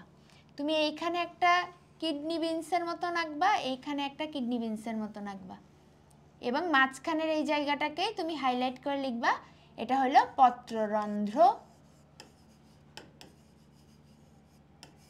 আর এটা হইল রক্ষীকোষ। রক্ষী কোষের মধ্যে অবশ্যই ক্লোরোপ্লাস্ট দিবা, কারণ এগুলা কিন্তু খাদ্য তৈরি করতে পারে, ঠিক আছে? তাইলে তুমি এতটুকু আঁকলেই তোমার যথেষ্ট। এগুলাকে রক্ষী কোষে বলা হচ্ছে কি নিউক্লিয়াস, এবং আশেপাশে তুমি যদি কোনো কোষ এঁকে থাকো এই কোষগুলো হবে তোমার সহকারী কোষ, ঠিক আছে? সো এই জিনিসটা তোমার লাগবে, দুইটা কিডনি শেপের মতন দিবা, সেইটা আঁকবা তুমি পত্ররন্ধ্র হিসেবে মাঝখানে জায়গাটা, সেটা আঁকবা রক্ষী কোষ, রক্ষী কোষে দিবা ক্লোরোপ্লাস্ট, ক্লোরোপ্লাস্ট খাদ্য উৎপন্ন করতে পারে, তাই এটা ইম্পর্টেন্ট মেনশন করা। এবং আশেপাশে যে কোষগুলো আঁকবা সেটাকে তুমি দিবা সহকারী কোষ। তোমরা কি পত্ররন্ধ্র নিয়ে প্রশ্ন আসলে কি লিখতে হবে বুঝছো সবাই? আচ্ছা, এখানে আজান দিচ্ছে, আমরা তাহলে আজান শেষ হইলে আবার শুরু করতেছি, ততক্ষণে তোমরা চিত্রটা দেখো।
অলরাইট, আমাদের ছোট্ট ব্রেক শেষ, এবং একই সাথে বলি যে আমরা কিন্তু ক্লাসের আর মোটামুটি 5 মিনিটের মধ্যে মোস্ট ইম্পর্টেন্ট পোর্শনে চলে যাব, যেটা নাকি 10 স্টার টপিক, ঠিক আছে? পরীক্ষা এসে বসে আছে।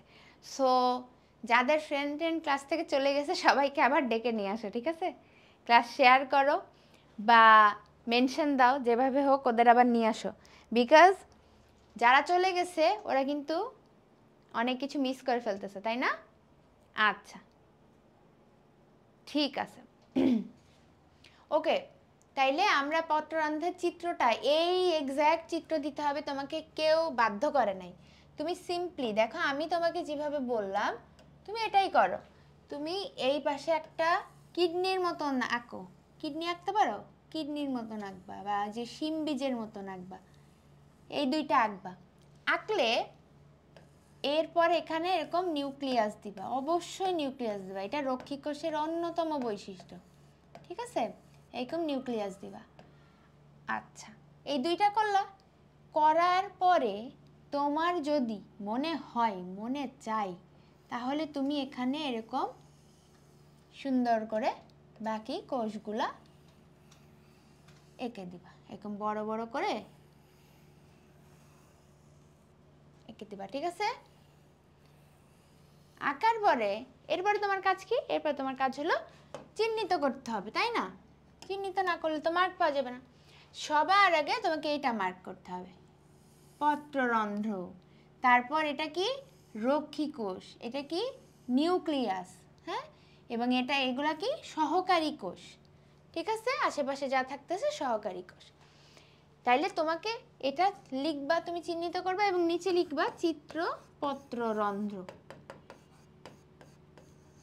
পত্ররন্ধ্র দিয়ে তোমার যা কিছু আসুক, তুমি যদি এই চিত্র এঁকে এই 4টা জিনিস লেবেলিং করতে পারো তাহলে ফুল মার্কস পাবা। এখন আমাকে বলো যে তোমরা লিখবা কিনা, এখন পারবা কিনা?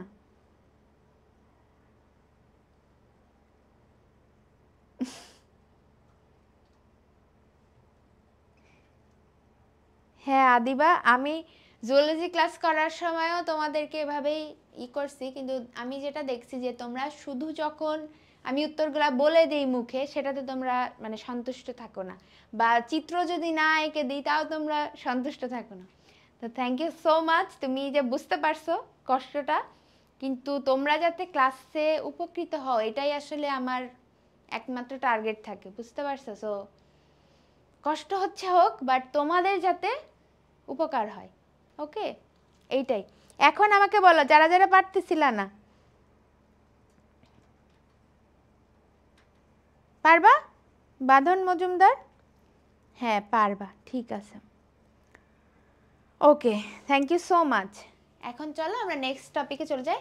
আচ্ছা, একটা জিনিস তোমাদেরকে একটু বলে রাখি যে পত্ররন্ধ্র নিয়ে বেসিক্যালি কী আসে আর এমসিকিউতেও কী আসে, তাইলে তোমাকে একটু ধারণা দিয়ে রাখলে তুমি ভালো করতে পারবা, যে কোনো প্রশ্ন আসলে পারবা। যেমন দেখো, আমি তোমাকে যে এই যে একে দেখালাম না, যে এইখানে যে কোষ আছে, এই যে এই কোষের দেখাইলাম, এখানে দেখাইলাম পত্ররন্ধ্র। হ্যাঁ, পত্ররন্ধ্রের স্ট্রাকচারটা এমন, পত্ররন্ধ্রের স্ট্রাকচারটা, হ্যাঁ এতদিন ধরে এটা স্কিপ করছো, আজকে থেকে আর স্কিপ করো না, ঠিক আছে? এটা এভাবে সুন্দর করে এঁকে দিবা, তোমরা পারবা আমি জানি। আচ্ছা, সো পত্ররন্ধ্রের স্ট্রাকচারটা এমন যে এই রন্ধ্রের কোষগুলো থাকে কি পুরু, আশেপাশের কোষগুলো থাকে পাতলা। সো পাতলা কোষ প্রাচীর থাকলে আমরা কি শিখছি একটু আগে, সবাই আমাকে বলো তো, পাতলা কোষ প্রাচীর থাকলে সেটা সহজে এক্সপ্যান্ড করতে পারবে, নাকি যেটা নাকি খুব মোটা কোষ প্রাচীর সেটা সহজে বড় হইতে পারবে, এক্সপ্যান্ড করতে পারবে? বলো তো, বলো। হ্যাঁ আসমা সুলতানা, বাকি ক্লাসগুলো দেখে নিও, সবগুলো ক্লাসে আমরা এইভাবেই নিছি যাতে তোমাদের উপকার হয়, ঠিক আছে? ওকে, অলরাইট, থ্যাংক ইউ। যারা ক্লাস অলরেডি ভালো বলতেছো থাকো, লাস্ট পর্যন্ত থাকলে তোমাদের এই চ্যাপ্টারের সব প্রশ্ন তোমরা পারবা, ঠিক আছে? হ্যাঁ, তাইলে আমরা যেটা বলতেছি যে যেখানে পাতলা কোষপ্রাচীর থাকে বা পাতলা হয় কোষগুলা, সেটা বেশি দ্রুত এক্সপ্যান্ড করতে পারে, বৃদ্ধি হইতে পারে। এই কারণে বাইরের কোষ দিককার যে জিনিসগুলো থাকে, বাইরের দিককার যে অংশটা থাকে, এটা পাতলা হওয়ার কারণে এটা মোটা হইতে পারে বাইরের দিকে বা এক্সপ্যান্ড করতে পারে, কিন্তু ভিতরে রন্ধ্র যেটা, রন্ধ্রের মতোই থাকে। সো এই যে রক্ষী কোষ আমরা শিখলাম না, যেগুলাকে আমরা বলতেছি রক্ষী কোষ, এই রক্ষী কোষই নিয়ন্ত্রণ করে পত্ররন্ধ্র খোলা থাকবে নাকি বন্ধ হবে, বুঝছো? রক্ষী কোষটা যেহেতু পাতলা প্রাচীর বিশিষ্ট, এই রক্ষী কোষটাই ডিটারমাইন করে যে পত্ররন্ধ্র খোলা থাকবে নাকি বন্ধ থাকবে। আচ্ছা, এটা 1 নাম্বার। এবং এই যে রক্ষী কোষের মধ্যে তোমাদেরকে আমি কি দেখাইছি, ক্লোরোপ্লাস্ট থাকে, তাইলে রক্ষী কোষের ক্লোরোপ্লাস্ট বলো কি তৈরি করবে? রক্ষী কোষের ক্লোরোপ্লাস্ট কি করবে সবাই বলো? খাদ্য তৈরি করবে, রাইট? খাদ্য তৈরি করবে। রেকর্ডেড ক্লাস আমাদের গ্রুপে পেয়ে যাবা, মেডিকেল টপার ক্লাব গ্রুপে, ওকে? আচ্ছা, তাহলে 1 নম্বরে আমরা রক্ষী কোষ নিয়ে একটা বৈশিষ্ট্য জানলাম যে রক্ষী কোষের খোলা মানে স্ফীত হওয়া বা চুপসে যাওয়া, এটার উপর ডিপেন্ড করবে পত্ররন্ধ্রের খোলা বন্ধ হওয়া। এটা 1 নম্বর ইনফরমেশন, ঠিক আছে? এটা কিন্তু খুবই ইম্পর্টেন্ট, সিকিউ এমসিকিউ দুইভাবেই আসতে পারে। এটা হলো 1 নম্বর ইনফরমেশন। 2 নম্বরে চলে আসো, 2 নম্বরে চলে আসো। আমরা বলতেছি রক্ষী কোষের যেই ক্লোরোপ্লাস্ট আছে, ক্লোরোপ্লাস্ট, এই ক্লোরোপ্লাস্টটা কি করে? খাদ্য তৈরি করে। এটাও অনেক বেশি ইম্পর্টেন্ট, ঠিক আছে? এই দুইটা ইনফরমেশন তোমার মাথায় রাখতে হবে। আচ্ছা, নেক্সট হলো তোমার পত্ররন্ধ্রের, এই যে এইটুকুই তো আমাদের পত্ররন্ধ্র, তাই না? পত্ররন্ধ্র দিয়ে পানি বের হয়ে যাওয়ার প্রচ্ছেদনটাকেই আমরা বলি, পত্ররন্ধ্র দিয়ে পানি বের হয়ে যাওয়ার প্রক্রিয়া, পানি বের হওয়ার প্রক্রিয়া, এটাকেই আমরা বলি প্রচ্ছেদন। আর একটা স্পেশাল টার্ম আছে, তোমরা কি শুনছো? গাটেশন। What is guttation? তোমরা কি গাটেশন টার্মটা শুনছো? বলো তো, বলো, দ্রুত বলো, গাটেশন টার্মটা শুনছো? যারা শুনো নাই তাদের জন্য বলি, পানি পত্ররন্ধ্র নামে কিছু উদ্ভিদে বিশেষ টাইপের পত্ররন্ধ্র থাকে, পানি পত্ররন্ধ্র, যেগুলো দিয়ে মোটামুটি দেখা যায় যে শীতকালে উদ্ভিদের কিছু কিছু অংশ দিয়ে পানি বের হয়ে যায়, কুয়াশার মতন জমে থাকে, ঠিক আছে? সো এটাকেই বলা হচ্ছে গাটেশন। তাহলে এই গাটেশন নিয়েও কিন্তু তোমাদের ক নাম্বারে বা খ নাম্বারে প্রশ্ন চলে আসতে পারে, ঠিক আছে? 3 ধরনের উদ্ভিদে এই গাটেশন দেখা যায়, এই জিনিসগুলা পারতে হবে। তাইলে এই যে রক্ষী কোষের উপর নির্ভর করে পত্ররন্ধ্র খোলা বন্ধ হয়। পত্ররন্ধ্র বেসিক্যালি খোলা বন্ধ হওয়ার সাথে তোমার এটাও মনে রাখতে হবে, রক্ষী কোষে ক্লোরোপ্লাস্ট খাদ্য তৈরি করে এবং এই পত্ররন্ধ্র দিয়ে নর্মালি পানি বের হওয়াকে প্রচ্ছেদন বলে, এবং পানি পত্ররন্ধ্র দিয়ে যদি এই পানিটা বের হয় তখন এটাকে আমরা বলতেছি গাটেশন। আমরা কি এই 3টা জিনিস পারবো? সবাই বলো একটু। আমরা কি পত্ররন্ধ্র নিয়ে প্রশ্ন আসলে এই 3টা জিনিস মেনশন করতে পারবো?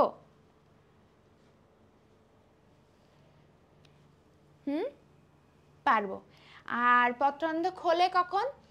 যখন এই রক্ষী কোষের মধ্যে পানি ঢোকে, পানি ভিতরে ঢোকে, তখন সেই রক্ষী কোষটা কি ফুলে ভেবে বড় হবে। ও যখন বড় হবে, রক্ষী কোষের বড় হওয়ার সাথে সাথে পত্ররন্ধ্র খুলে যাবে। আর যখন রক্ষী কোষ থেকে পানি বের হয়ে যাবে, পানি বের হয়ে গেলে তখন তোমার পত্ররন্ধ্র বন্ধ হয়ে যাবে, ঠিক আছে? তাহলে এটাই মনে রাখবে, পানি ভিতরে ঢুকলে রক্ষী কোষের মধ্যে পানি ভিতরে ঢুকলে পত্ররন্ধ্র খুলে যাবে। ওকে, শেষ। তাইলে আমাদের পত্ররন্ধ্র পড়া শেষ হয়ে গেল। এরপরে যারা এখন ক্লাসটা মিস করবা, ক্লাস থেকে চলে যাবা, তারা কিছুই বুঝবা না। কেন? কারণ এখন যেটা শেখাবো এটা তোমরা এর আগে এভাবে শিখো নাই, এবং পরীক্ষায় আসবে কিন্তু তুমি পারবা না যদি এখন যেটা শেখাচ্ছি এটা তুমি না শিখো। এখন ক্লাস থেকে চলে যাওয়া মানে খুব বড় লস হয়ে যাবে, ঠিক আছে? তাহলে আমাদের 3টা টপিক সাকসেসফুলি শেষ। এবার আমরা একদম মোস্ট ইম্পর্টেন্ট একটা টপিক পড়তে যাচ্ছি, যেটা না পড়লে জীবন বৃথা হয়ে যাবে, ঠিক আছে? চলো এবার আমরা শিখবো একবীজপত্রী উদ্ভিদের মূল কাণ্ডের অন্তর্গঠন এবং চিত্র। এটা অনেক ইম্পর্টেন্ট। দ্বিবীজপত্রী আসলে আসে না, বাট পার্থক্য করার জন্য আমাদেরকে শিখতে হয়। সো ফার্স্টে আমরা পড়বো একবীজপত্রীর কাণ্ড ভার্সেস মূল। একবীজপত্রী মানে বীজে বীজপত্র একটা, তাই না? নগ্নবীজি, আবৃতবীজি আমরা শিখছি। আবৃতবীজি আবার 2 রকম আছে, একবীজপত্রী, দ্বিবীজপত্রী। সো এই একবীজপত্রী এবং দ্বিবীজপত্রী উদ্ভিদের ক্ষেত্রে আমাদের আগে একবীজপত্রী উদ্ভিদের মূল এবং কাণ্ডের পার্থক্যটা জানতে হবে।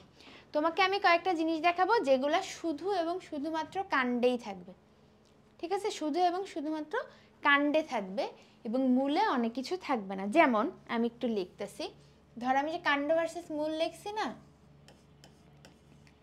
তো ধরো আমি যদি কাণ্ড এবং মূলের পার্থক্য করি, তোমাদের বইয়ে আছে, মেইন বই একদম চ্যাপ্টারের লাস্টের দিকে দেখবে পার্থক্যের ছক আছে, কিন্তু সব তো তোমার লাগবে না। কিছু কিছু জিনিস ইম্পর্টেন্ট, সেইগুলো আমি একটু তোমাকে বলে দিচ্ছি, ঠিক আছে? যেমন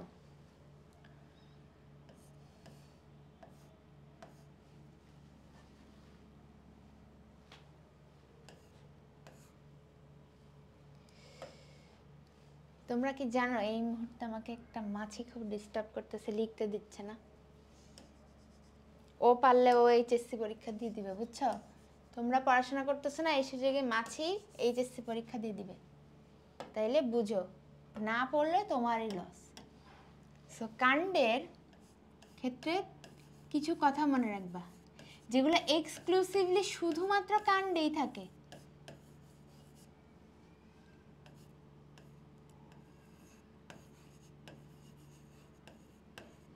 এখন আমি যা যা লিখলাম এই দুইটা শুধুমাত্র কাণ্ডেই থাকে। কিউটিকল, কিউটিকল একটা মোমের মতন পুরু স্তর। কাণ্ডের ক্ষেত্রে মনে রাখবা, কাণ্ডের সব কিছু মোটা মোটা হবে, কাণ্ডের সকল কিছু মোটা মোটা হবে, কাণ্ড নিজেও মোটা হবে, কাণ্ডের সব কিছু মোটা মোটা হবে। কাণ্ডের কোনো দরকার নাই পানি পরিশোষণ করা, কিন্তু মূলের কিন্তু মাথা ব্যথা আছে। যার মাথা ব্যথা আছে পানি পরিশোষণের, সে কিন্তু মোটা হইলে হবে না, তাই না? তাকে ভেদ্য একটা প্রাচীরের মতন কাজ করতে হবে, বেশি বেশি পানি শোষণ করার উপযোগী হইতে হবে। বুঝছো সবাই? আমার কথা কি শুনতেছো? মূলের প্রাচীরটা হবে পাতলা, যাতে সে সহজে কি করবে, সহজে পানিটা পরিশোষণ করতে পারে, ঠিক আছে? কিন্তু কাণ্ড এমন কিছু মাথা ব্যথা নাই, যেমন তোমাদের অনেকের মাথা ব্যথা নাই এইচএসসি রেজাল্ট নিয়ে। সো তোমার পড়লেও কি এসে যায়, না পড়লেও কি এসে যায়, তাই না? আচ্ছা, কিন্তু মূলের ক্ষেত্রে কিন্তু এমন না। মূলের অনেক মাথা ব্যথা, অনেক দায়িত্ব। ওকে এইচএসসিতে A+ পাইতেই হবে, ওকে ভালো একটা জায়গায় চান্স পাইতেই হবে, অ্যাডমিশনে ভালো করতেই হবে। এই জন্য ও লাস্ট এই কয়দিনও খুব ভালোভাবে পড়াশোনা করবে, ঠিক আছে? তাহলে তুমি কি মূল হইতে চাও না কাণ্ড হইতে চাও, বলো দেখি, কে কোনটা হইতে চাও? হইতে পারবা কিনা সেটা পরের কথা, হইতে চাও কিনা এটা জানা জরুরি। মূল কে হইতে চাও, কাণ্ড কে হইতে চাও?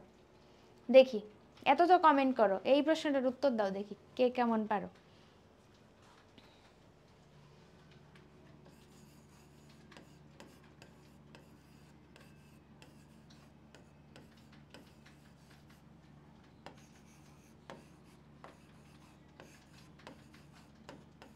এইটা, এই তিনটা পয়েন্ট হলো কাণ্ড এবং মূলের বেসিক পার্থক্য, ঠিক আছে? অবশ্যই অবশ্যই এইচএসসিতে A+ পাইতে হবে, অবশ্যই অ্যাডমিশনে ভালো জায়গায় চান্স পাইতে হবে।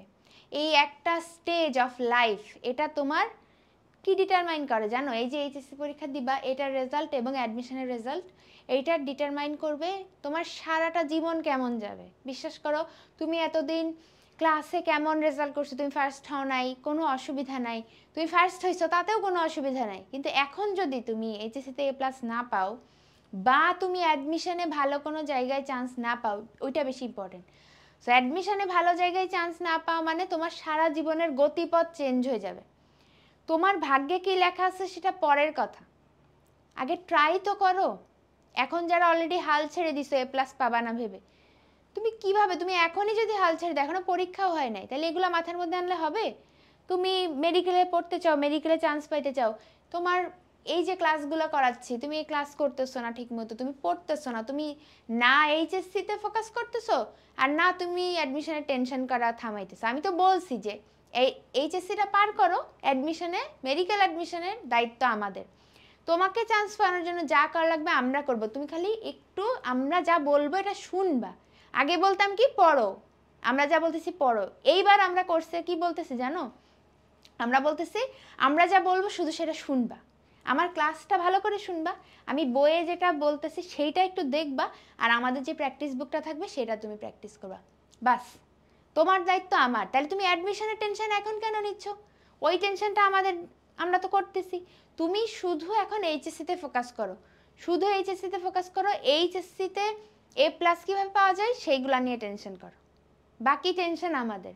এখন যারা ইঞ্জিনিয়ারিংয়ে পরীক্ষা দিবা, ইঞ্জিনিয়ারিং অ্যাডমিশন দিবা, ভার্সিটি অ্যাডমিশন দিবা, এগুলো তো আর আমরা দায়িত্ব নিতে পারতেছি না, কারণ আমরা ওইগুলো পড়াই না। সো এরকম যারা দায়িত্ব নেয় তাদের কাছে তোমরা হেল্প নিবা, এটাই তো, তাই না? আমরা তো বড় ভাইয়া পুরা আসেই এই জন্য। তো তুমি জাস্ট এই ফেজটা পার করো ভাই, তুমি আর কোনো চিন্তা করো না। তুমি এইচএসসিতে সুন্দর মতো এইচএসসিটা অ্যাটেন্ড করো, সুস্থ থাকতে হবে, অনেকেই এইচএসসির মধ্যে অসুস্থ হয়ে যায়। অনেকের ফ্যামিলিতে অনেক অ্যাক্সিডেন্ট হয়ে যায় জানো এইচএসসির মধ্যে। এটা কেন হয়? এটা কাকতালীয় একটা ঘটনা, কেন হয় কেউ জানে না, কিন্তু হয়। সো তুমি চেষ্টা করো যে তোমার কন্ট্রোলে যা কিছু আছে সেগুলো যাতে তুমি সুন্দর করে ডেলিভারি করতে পারো। এরপরে কি হবে, রেজাল্ট কি হবে, সেগুলো পরের ব্যাপার। আর যারা মেডিকেলে পড়বা তাদের দায়িত্ব তো আমরা নিছি। সো বুঝতেই পারতেছো, তোমাকে মূল হইতে হবে জীবনে, কাণ্ড হওয়া যাবে না, ঠিক আছে? ওকে, তাহলে চলো, আমি তোমাকে কি বলছি, কাণ্ড মোটা হবে, কাণ্ডের সব কিছু মোটা মোটা হবে। তাহলে কিউটিকল হলো মোমের মতন একটা স্তর, মোমের স্তর।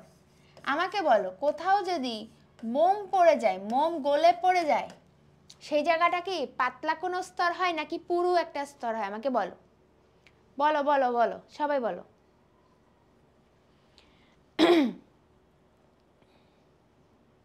এক্স্যাক্টলি, তোমার মোমের মতন যে স্তর, কোথাও যদি মোম পড়ে যায় তোমরা দেখছো একটা পুরু স্তর তৈরি হয়। সো কিউটিকল থাকা মানেই পুরু হবে।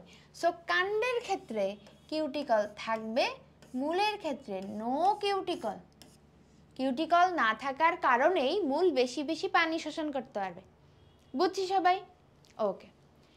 অধতক, অধতক মূলের ক্ষেত্রে থাকবে না, কাণ্ডের ক্ষেত্রে থাকবে। অধতক একটা এক্সট্রা লেয়ার, যেটা থাকলে মূলের ক্ষেত্রে পানি পরিশোষণ করাটা টাফ হয়ে যাবে, বুঝছো? এই জন্য থাকবে না।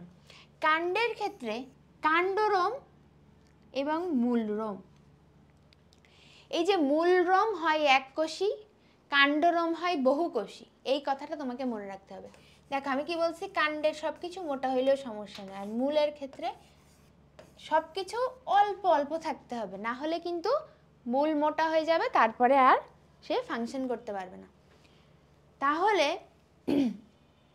তাহলে আমরা কি সবাই কাণ্ড এবং মূলের বেসিক পার্থক্যটা বুঝছি? সবাই একটু বলো তো আমাকে, যারা ক্লাসটা করতেছো এই মুহূর্তে।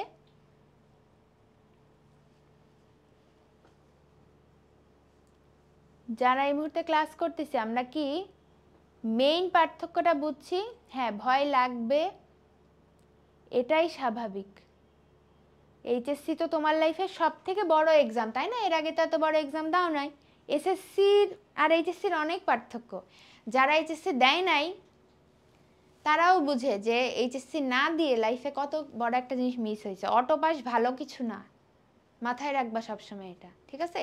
এইচএসসি দিলে তোমার যেই পরিমাণ এক্সপেরিয়েন্স বাড়বে এটা তুমি বুঝতেছো না। শুধু পরীক্ষা দেওয়া, পরীক্ষার রেজাল্ট ভালো করাই কিন্তু, মানে শুধু পরীক্ষার রেজাল্ট ভালো করা আসলে তোমার টার্গেট থাকে না। পরীক্ষা তোমাকে অভিজ্ঞতা দেয় অনেক।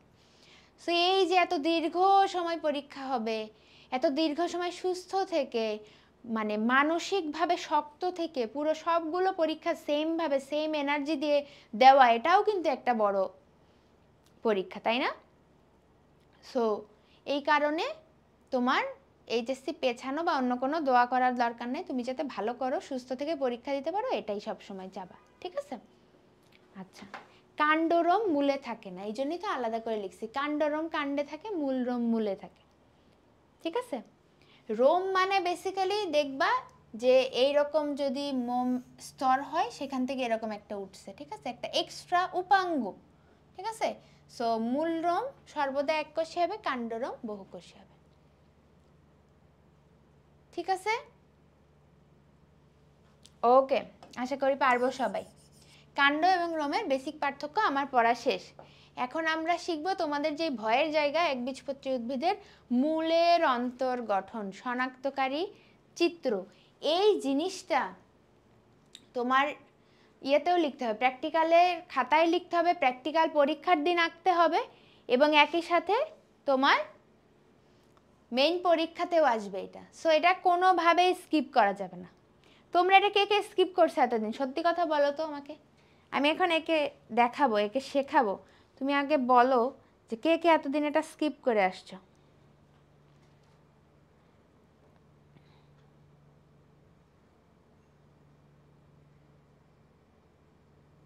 বলো, এটা কে কে স্কিপ করে আসছো?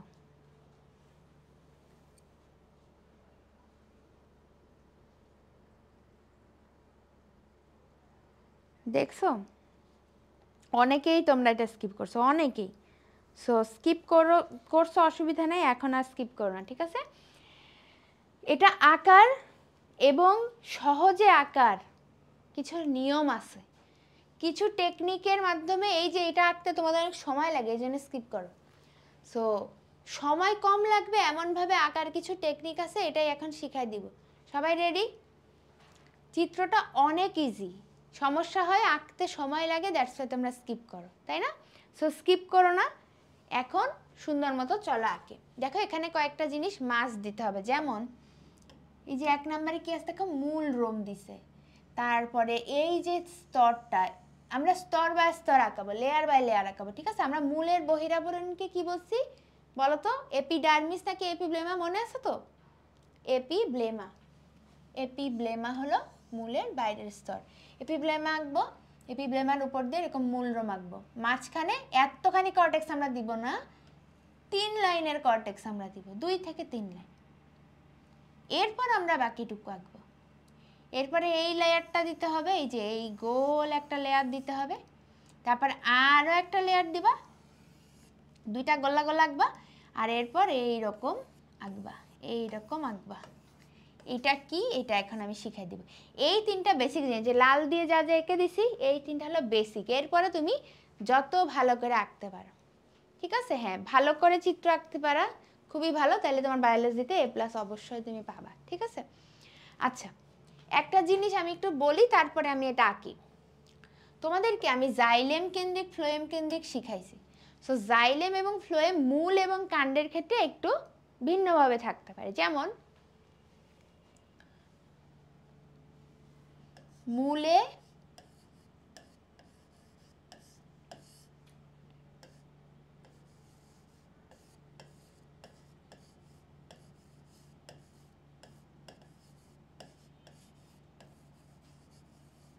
মূলে মেটাজাইলেম মাঝে, 3টা ম দিয়ে মনে রাখতে হয়। মূলে মেটাজাইলেম মাঝে, মূলে মেটাজাইলেম মাঝে। মেটাজাইলেম মানে কি? মেটাজাইলেম মানে হলো বড় বড় গহ্বরযুক্ত যে জাইলেমগুলো আছে, আর ছোট গহ্বরযুক্ত যে জাইলেমগুলো আছে এটাকে বলা হয় প্রোটোজাইলেম। তাহলে মূলে মেটাজাইলেম মাঝে, ম ম ম, ঠিক আছে? 3টা ম দিয়ে মনে রাখবা। তাইলে আমাকে একটু বুদ্ধি করে বলো তো, মূলে যদি মেটাজাইলেম মাঝে থাকে আর মূল কাণ্ড অপোজিট হয়, তাহলে কাণ্ডে মেটাজাইলেম কি মাঝে থাকবে না পরিধির দিকে থাকবে? বলো বলো। মূলে যদি মেটাজাইলেম মাঝে থাকে, তাহলে কাণ্ডে মেটাজাইলেম কোথায় থাকবে? এইটা অবশ্যই অবশ্যই পারতে হবে।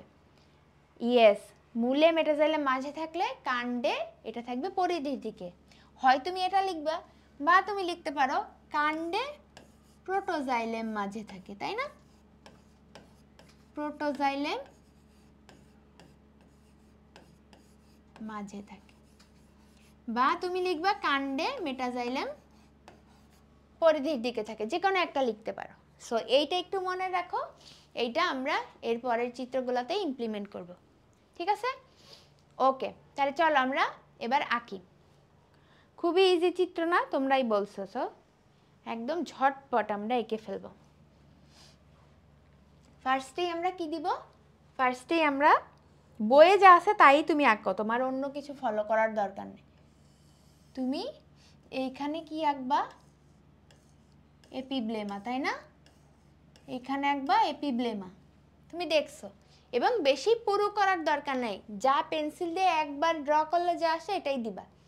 তারপর এখান থেকে তুমি মূল রোম উদ্গত করবা, ঠিক আছে? এইরকম তোমার বইয়ে যেভাবে আছে এইরকম ভাবে তুমি মূল রোম এঁকে দিবা। তাহলে এটা দিবা তুমি মূল রোম, এটা দিবা তুমি এপিব্লেমা, তাই না? আচ্ছা, এপিব্লেমার পর আমি কি দিতে বলছি? এপিব্লেমার পর আমি দিতে বলছি তোমাকে কর্টেক্স। তাহলে তুমি এই রকম 3টা লেয়ার দিবা, বেশি দিবা না, বেশি দিলে সময় নষ্ট হয়। তোমরা আরো সুন্দর করে আঁকতে পারো আমি জানি, সো তোমরা তোমার মতো করে সুন্দর করে আঁকাবা, ঠিক আছে? এইভাবে কর্টেক্স আঁকবা, কর্টেক্স আঁকবা। আঁকার পরে এরপরে তুমি কি করবা বলো তো? এরপরে কি বলছিলাম? এরপরে 2টা সার্কেল আঁকবা, দুইটা সার্কেল আঁকবা। কিভাবে আঁকবা? একদম ইজি, এটা কম্পাস দিয়ে আঁকলে বেটার হবে। যারা সুন্দর করে আঁকতে চাও তারা কম্পাস দিয়ে আঁকো, ঠিক আছে? আর যাদের মানে আপু কোনো দরকার নাই, আমি পরীক্ষা দিতে যাচ্ছি, এটাই তো অনেক বড়, আবার কম্পাস কেন সাথে নিয়ে যাইতে হবে, তারা নাও আঁকতে পারে, ঠিক আছে? ওকে, সো এই লেয়ারটাও তুমি এভাবেই দিবা, এই লেয়ারটাও তুমি এইভাবে দিবা। তোমার বইয়ে এভাবেই আছে, দেখবা। আমি কোনো কিছু বানায় আঁকতেছি না, কোনো কিছু নিজের মতো দিচ্ছি না, তোমাদের বইয়ে যা আছে তাই আমি বলতেছি। এবং এই জিনিসটা টের পাবা যখন অ্যাডমিশনের প্রিপারেশন নিবা। মেইন বই যারা পড়বে না তারা ধরা খাবে, ঠিক আছে? সো এই মেইন বইগুলো নষ্ট করবা না। এই সাইকেলটা সুন্দর করে কম্পাস দিয়ে এঁকে ফেলবা। এবং এটাতে কিন্তু আমাদের আরও একটা সার্কেল দিতে হবে সুন্দর মতো, ঠিক আছে? এটা একটা ধাপ, এবং এটার মতোই তুমি আরও একটা আঁকবা, সেম আরও একটা আঁকবা। খেয়াল করো আমি একটু কিভাবে আঁকতেছি, দুইটার মাঝে মাঝে থেকে আঁকতেছি না, কিন্তু একটু দূর থেকে নিচ্ছি জিনিসটা।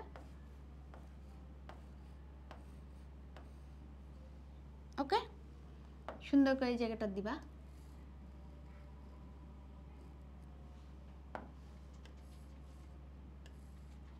ওকে, আচ্ছা, এইবার আসো, আমরা কি শিখলাম?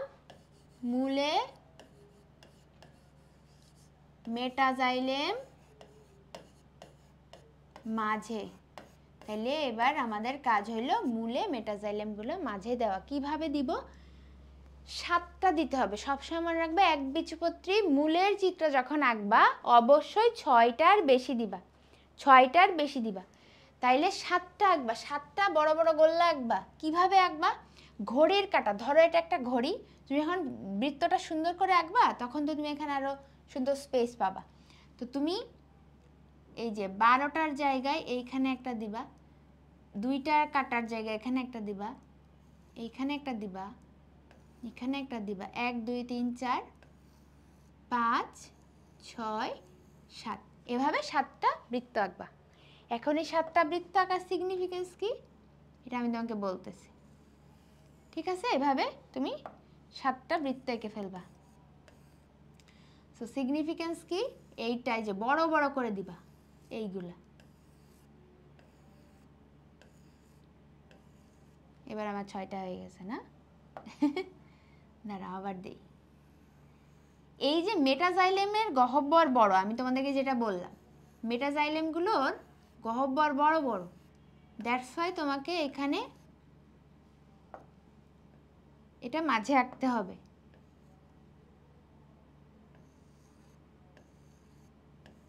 ঠিক আছে? এবার এখান থেকে ছোট ছোট করে এই পর্যন্ত এঁকে দেবে। এগুলো হলো প্রোটোজাইলেম, এই যে।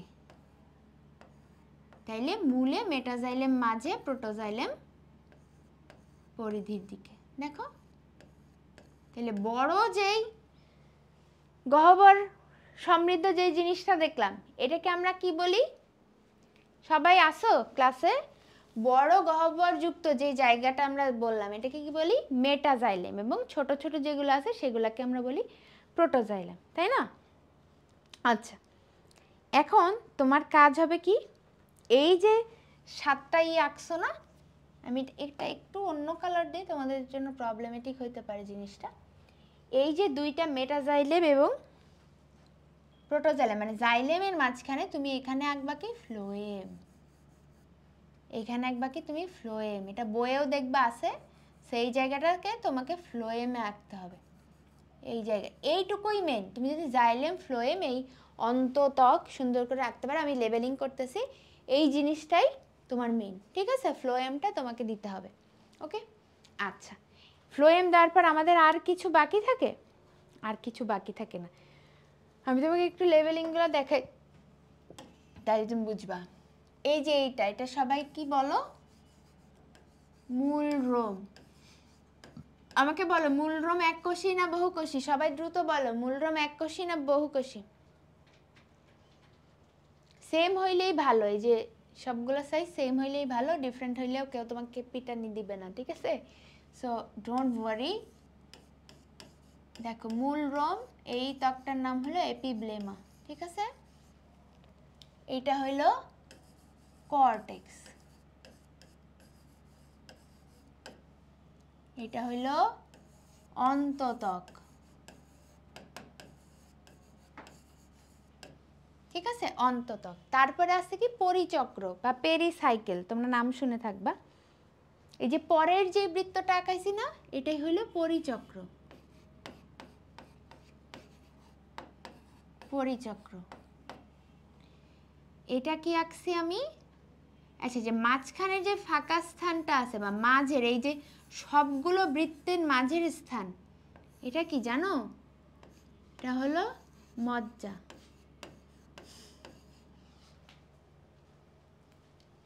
ওকে, এবার আসো আমরা বাকিগুলা লেবেলিং করি।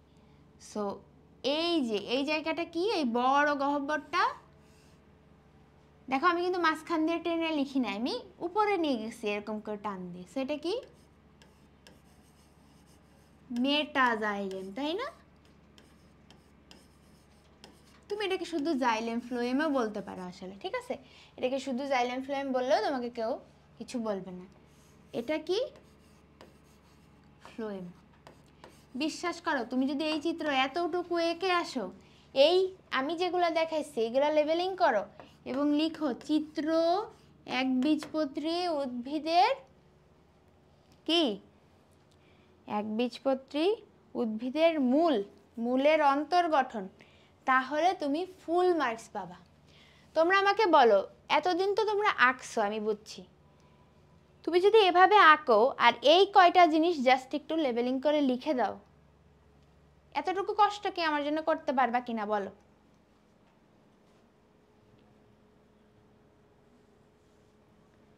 বলো, এতটুকু করতে পারবা কিনা, এটুকু একটু বলো।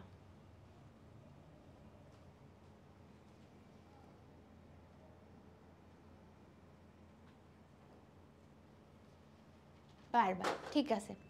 তাইলে এতটুকু কষ্টই করবা যে আমি ফার্স্টে এপিব্লেমা আঁকছি, মূল রোম আঁকছি, কর্টেক্স আঁকছি 3 লেয়ার, তারপর 2টা গোল গোল সার্কেল আঁকছি, তারপরে মেটাজাইলেম থেকে প্রোটোজাইলেমগুলো এঁকে দিছি, এবং এটা আমি লিখছি চিত্র একবীজপত্রী উদ্ভিদের মূলের অন্তর্গঠন। এতটুকু যদি পারো তাহলে তুমি ফুল মার্কস পাবা, ফুল মার্কস। তোমাকে 3 নম্বরে লিখবে একবীজপত্রী উদ্ভিদের গঠন বর্ণনা করো, তুমি একটা লাইনও না লিখে তুমি যদি এই চিত্রটা দাও শুধু, 3-এ 3 পাবা। কিন্তু তোমাকে যদি বলে যে চিত্র বর্ণনা করো বা চিত্র ব্যাখ্যা করো বা চিত্র দাও, কিন্তু তুমি যদি এই চিত্র না এঁকে লেখালেখি করো, তুমি 0 পাবা। কি ভয়ানক, তাই না? তাহলে এইটা পরীক্ষা আসলে উত্তর করবা কে কে? এক্ষুনি আমাকে কমেন্টে জানাও যে আপু এটা যদি পরীক্ষায় আসে তাহলে আমি আনসার করব। বলো কে কে?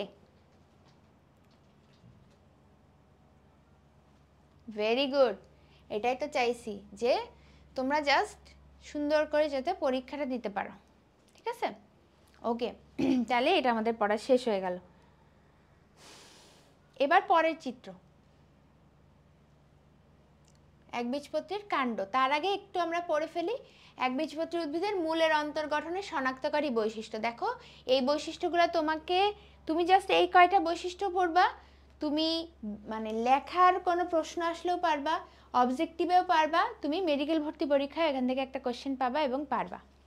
এবং আমি একটা কথাই বারবার বলতেছি, তোমরা এতদিন অনেক কিছু পড়ছো, কিন্তু আমি তোমাকে ক্লাসটায় দেখাচ্ছি যে পড়া জিনিসগুলো পরীক্ষা আসলে উত্তর করবা কিভাবে, ঠিক আছে?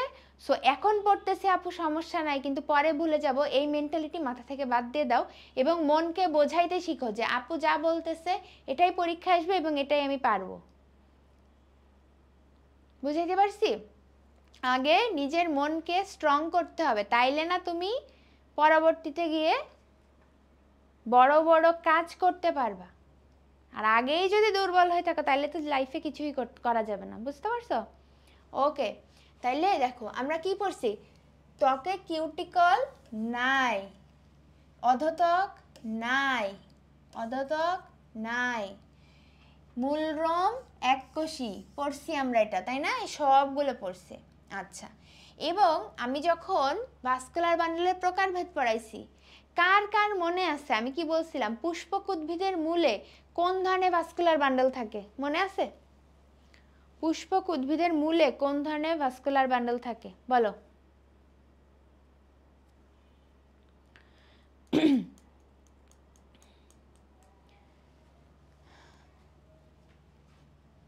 অরিও, তাই না? মনে আছে? এই যে অরিও। মেটাজাইলেম মাঝে থাকে, ঠিক আছে? আর জাইলেম ফ্লোয়েম গুচ্ছের সংখ্যা 6-এর বেশি, মানে আমি আঁকছি 7টা মজ্জা থাকে। তাইলে এই 7টা বৈশিষ্ট্যই আমরা কিন্তু খুব সুন্দর করে পড়ছি, তাই না? 7টা বৈশিষ্ট্যই আমাদের পড়া শেষ। এটা যারা পড়ছে এটা খুবই ইম্পর্টেন্ট। এটা দেখো লাল দিয়ে দাগানো, মানে মেডিকেল অ্যাডমিশনেও এটা আসে। সো একাডেমিকের পড়া অবশ্যই অ্যাডমিশনে কাজে লাগে, ঠিক আছে? শেষ। সো আমরা এখন লাস্ট আরেকটা জিনিস পড়বো, সেটা হলো আমাদের কাণ্ডের চিত্র। এইটা কি কি জায়গায় আলাদা আমি তোমাকে বলি, তুমি নিজেই আঁকতে পারবা। দেখো আমি একটু দেখাই দিই। আগে আমরা এপিব্লেমা আঁকছি, আমাকে একটু বলো তো এপিব্লেমা আঁকার পর আমি কি এরকম গাঢ় করছি এই লেয়ারটা, নাকি কি বলছি যে একবার পেন্সিল দিয়ে ড্র করলে যা আসবে তাই? কারোর কি মনে আছে এপিডার্মিস যখন আমি আঁকছি তখন কি আমি এরকম গাঢ় করে দিছি এই লেয়ারটা? কারোর কি মনে আছে? দেখি তো কমেন্টগুলো। এক্স্যাক্টলি, আমি কিন্তু এরকম গাঢ় করে দেই নাই। কেন দেই নাই? কারণ আমি বলছি তোমাকে যে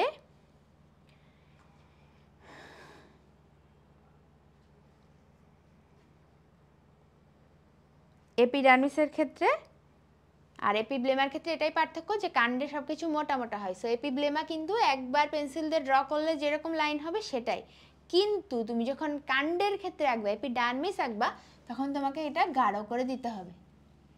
বুঝছি সবাই? গাঢ় করে দিতে হবে। আচ্ছা হ্যাঁ, তুমি একটা সুন্দর প্রশ্ন করছো যে যদি 6টা দাও তাহলে কোনো প্রবলেম হবে কিনা। হবে, বিকজ তোমার এই ভাস্কুলার বান্ডেলের সংখ্যা 6-এর অধিক হইতেই হবে। এটাই একবীজপত্রী মূলের বৈশিষ্ট্য। তুমি যদি 2টা দাও বা 4টা দাও, এই যে বান্ডেলগুলো আঁকছি না আমরা, এখানে আমি যে 1 2 3 4 5 6 7 7টা দিছি, দ্যাটস ওয়াই এটা একবীজপত্রীর মূল হইছে। যদি তুমি এখানে 2টা দাও, 3টা দাও, ইভেন 6টা দাও, তাহলে এটা তোমার দ্বিবীজপত্রীর মূল হয়ে যাবে। দ্বিবীজপত্রীর মূল হয়ে যাবে। আমার কথাটা কি বুঝতে পারছো? এই জন্য প্রত্যেকটা কথা যা বলি ইম্পর্টেন্ট, ঠিক আছে? 7টাই দিতে হবে, বুঝছি? ওকে, এবার আসো কাণ্ডেরটা যেটা বলতেছিলাম, যে প্রথমেই তোমাকে এপিডার্মিসটা কি করতে হবে, এই যে কিউটিকল সমৃদ্ধ, মানে এরকম পুরু আঁকতে হবে। এবং আগেরবার কাণ্ডরম আমরা কিন্তু মূলরম এককোষী আঁকছি, এখন আমরা বহুকোষী আঁকবো, ঠিক আছে? আচ্ছা, এরপরে আগেরবার আমরা এপিব্লেমা একে ডিরেক্ট কর্টেক্স আঁকছি, তাই না? এইবার কর্টেক্স আঁকার আগে আমাকে অধতক আঁকতে হবে, কারণ মূলে কর্টেক্সের সাথে অধতক থাকে না, কিন্তু কাণ্ডতে অধতক থাকে। কাণ্ডতে অধতক থাকবে, মূলে কিন্তু কখনোই অধতক থাকে না। মূলে কিউটিকলও থাকে না, অধতক থাকে না। সো এই দুটো জিনিস এক্সট্রা। এরপর তুমি কর্টেক্স আঁকো, সমস্যা নাই। কর্টেক্স আঁকার পরপরই তুমি এখানে 3টা গোল্লা দিবা, 2টা গোল্লা এরকম বড় বড় দিবা, একটা ছোট্ট গোল্লা দিবা, ঠিক আছে? ছোট্ট একটা গোল্লা দিবা, আর পরবর্তীতে এটার সাথে একটা গহ্বর দিবা। তারপরে দেখো, তাহলে এটা কি হয়ে গেল? আমাদের জাইলেম হয়ে গেল, এই 2টা মেটাজাইলেম। আর আমরা কি শিখছি? কাণ্ডে প্রোটোজাইলেম থাকে মাঝখানে, এবং ওর চারিপাশে থাকবে দেখো ছোট্ট ছোট্ট ফ্লোয়েম, ছোট্ট ছোট্ট ফ্লোয়েমগুলো থাকতেছে। হ্যাঁ, আচ্ছা, এই মোটামুটি তুমি দেখো এই চিত্রতে তুমি কিন্তু কমপ্লেক্স দেখা যাচ্ছে, বাট আসলে কমপ্লেক্স না। তোমাকে বেসিক জিনিসগুলো আঁকতে হবে। এইবার তোমরা ক্লাসে যারা আসো একটু আমাকে বলো, আমরা লাস্ট টপিকে আসি আমাদের ক্লাসে যারা আসো, আমরা একবীজপত্রীর মূলের ছবিটা দেখছি, এটা কাণ্ডের ছবিটা দেখতেছি। আমরা কি পার্থক্যগুলো বুঝতে পারতেছি কিনা? যে পার্থক্যগুলো আমি এখানে তোমাদেরকে ছক আকারে লিখে দেখাইছি, এই পার্থক্যগুলো ছবিতে দেখেও কি বুঝতে পারতেছো কিনা বলো।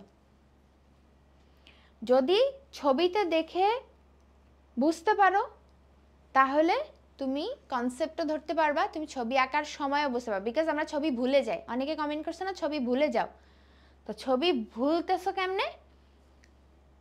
এইভাবে যে তুমি বুঝে বুঝে ছবিটা আঁকো না, তুমি জাস্ট কপি পেস্ট করো, ঠিক আছে? ওকে, আশা করি এখন আর তোমাদের কোনো প্রবলেম হবে না। চলো এবার আমরা তাইলে এই যে আমাদের মূলের ছবি আঁকা শেষ, এবার আমরা কাণ্ডের ছবি আঁকবো। সেম ভাবে তুমি আঁকা শুরু করবা। এইভাবে তুমি এপিডার্মিসের লেয়ারটা আঁকবা, এপিব্লেমার যে লেয়ার আঁকছিলা সেম ভাবে আঁকবা, বাট এইবার এইখানে এরকম এরকম করে দিবা, ঠিক আছে? আমি এরকম করে দিতাম, সো তোমরা এরকম করবা, পেন্সিল দিয়ে এটাকে গাঢ় করবা। কেন গাঢ় করবা বলো তো, দেখি কে বলতে পারে কেন গাঢ় করবে এই লেয়ারটা, কমেন্টে জানো। এরপরে আমরা আঁকবো, আমরা মূল রোম একটা আঁকছিলাম কিন্তু কাণ্ড রোম আঁকবো বহুকোষী, ঠিক আছে? বহুকোষী কাণ্ড রোম আঁকবো। কেন আঁকবো তাইলে? এই যে মোটা লেয়ারটা কেন দিলাম? কিউটিকলের জন্য, তাই না? ভেরি গুড, কিউটিকলের জন্য। একটু আগে আমি কি বলছি? কর্টেক্স আঁকছিলাম আমি, এই যে কর্টেক্স আঁকছিলাম এইভাবে, তাই না? ডিরেক্ট। এবার কর্টেক্স আর এই যে এপিডার্মিসের মধ্যে একটা লেয়ার থাকবে, সেই লেয়ারটা অনেকভাবে আঁকে। তুমি বইয়ের মতনও আঁকতে পারো, এই যে বেনজিনের মতন করে আঁকতে পারবো, হ্যাঁ? এই লেয়ারটা আঁকতে একটু সময় লেগে যায়, কিন্তু একবার আঁকলে জিনিসটা সুন্দর। এটা 2 লেয়ার দিবা, বুঝছো সবাই? এটা বেশি দিবা না, এটা দিলে সময় নষ্ট হবে তোমার। এটা 2 লেয়ার রাখবা যাতে এই জিনিসটার সাথে কর্টেক্সের সাথে কানেক্টেড হয়ে যায়। আবার সব গোল গোল দিও না, তাইলে আবার বোঝা যাবে না কোনটা কর্টেক্স কোনটা অন্য কিছু। এই পর্যন্ত কি সবাই বুঝতে পারছো? এই পর্যন্ত সবাই কি বুঝতে পারছো? এইটা আমি কি আঁকছি? কাণ্ডরোম, যেটা ছিল বহুকোষী। যারা এই ক্লাসটা করতেছো মনোযোগ দিয়ে, তোমরা আসলেই পরীক্ষায় ভালো করবা। এইটা আমার এপিডার্মিস, এবং এপিডার্মিসটা মোটা করলাম কেন? এই লেয়ারটার নাম কি? কিউটিকল।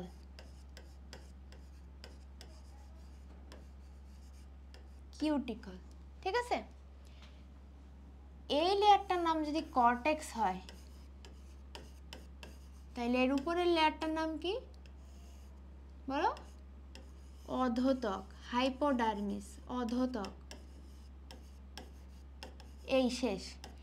এইবার আমরা এখানে কোনো গোল গোল দিব না। কেন গোল দিব না? কারণ আমরা একটু আগে যে গোল দুইটা আঁকছি তার মধ্যে একটা ছিল পেরিসাইকেল বা পরিচক্র। কাণ্ডে কিন্তু কোনো পরিচক্র থাকে না, কাণ্ডে কোনো পরিচক্র থাকে না, মনে থাকবে? আচ্ছা, এইবার আমরা সুন্দর মতো মোস্ট ইম্পর্টেন্ট মেটাজাইলেম এঁকে ফেলবো। তুমি কর্টেক্স আরও আঁকতে পারো, হ্যাঁ? এরকম করে কর্টেক্সকে তোমার বইয়ের মতো গোল বানাই দিতে পারো, ঠিক আছে? এরকম গোল বানাই দিবা, ধরো গোল বানাই দিলা। তোমার এটা যে কর্টেক্স দিয়ে বানাইতে হবে এমন না, তুমি একটু বইয়ের চিত্রটা দেখো, এই যে এখানে কিন্তু এই কর্টেক্সের নামায় আনছে, এই জন্য আমি পুরাটাই কর্টেক্স দিয়ে দিছি, ঠিক আছে? সো তুমি এটা দিতে পারো, অসুবিধা নেই। তারপরে কি আঁকবা আমি বলছি? মেটাজাইলেম, বড় বড় গহ্বরের জাইলেম, তাইলে এই দিবে একটা বড়, এই দিবে একটা বড়, দুইটা চোখের মতো। তারপরে আরও একটা দিবা, দুইটা চোখ, আর ছোট্ট একটা নাক। ছোট্ট নাকটা কি? নাকটা হলো প্রোটোজাইলেম। প্রোটোজাইলেমের সাথে একটা গহ্বর থাকে, এরকম একটা গহ্বর থাকবে, ঠিক আছে? তাইলে এইটা হয়ে গেল তোমার কি বলো? মেটাজাইলেম,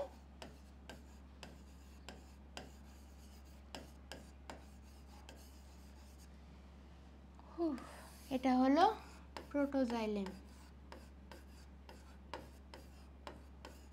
আর প্রোটোজাইলেমের নিচে হলো একটা গহ্বর। এইবার তুমি এর মাঝখানে ফ্লোয়েম দিবা, তারপরে স্ক্লেরেনকাইমা দিবা, তুমি বইয়ের মতো যা যা খুশি দিবা।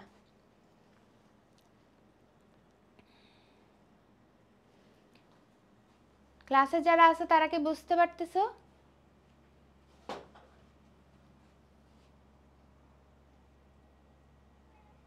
সবাই একটু দ্রুত জানাও তো কমেন্টে দেখি,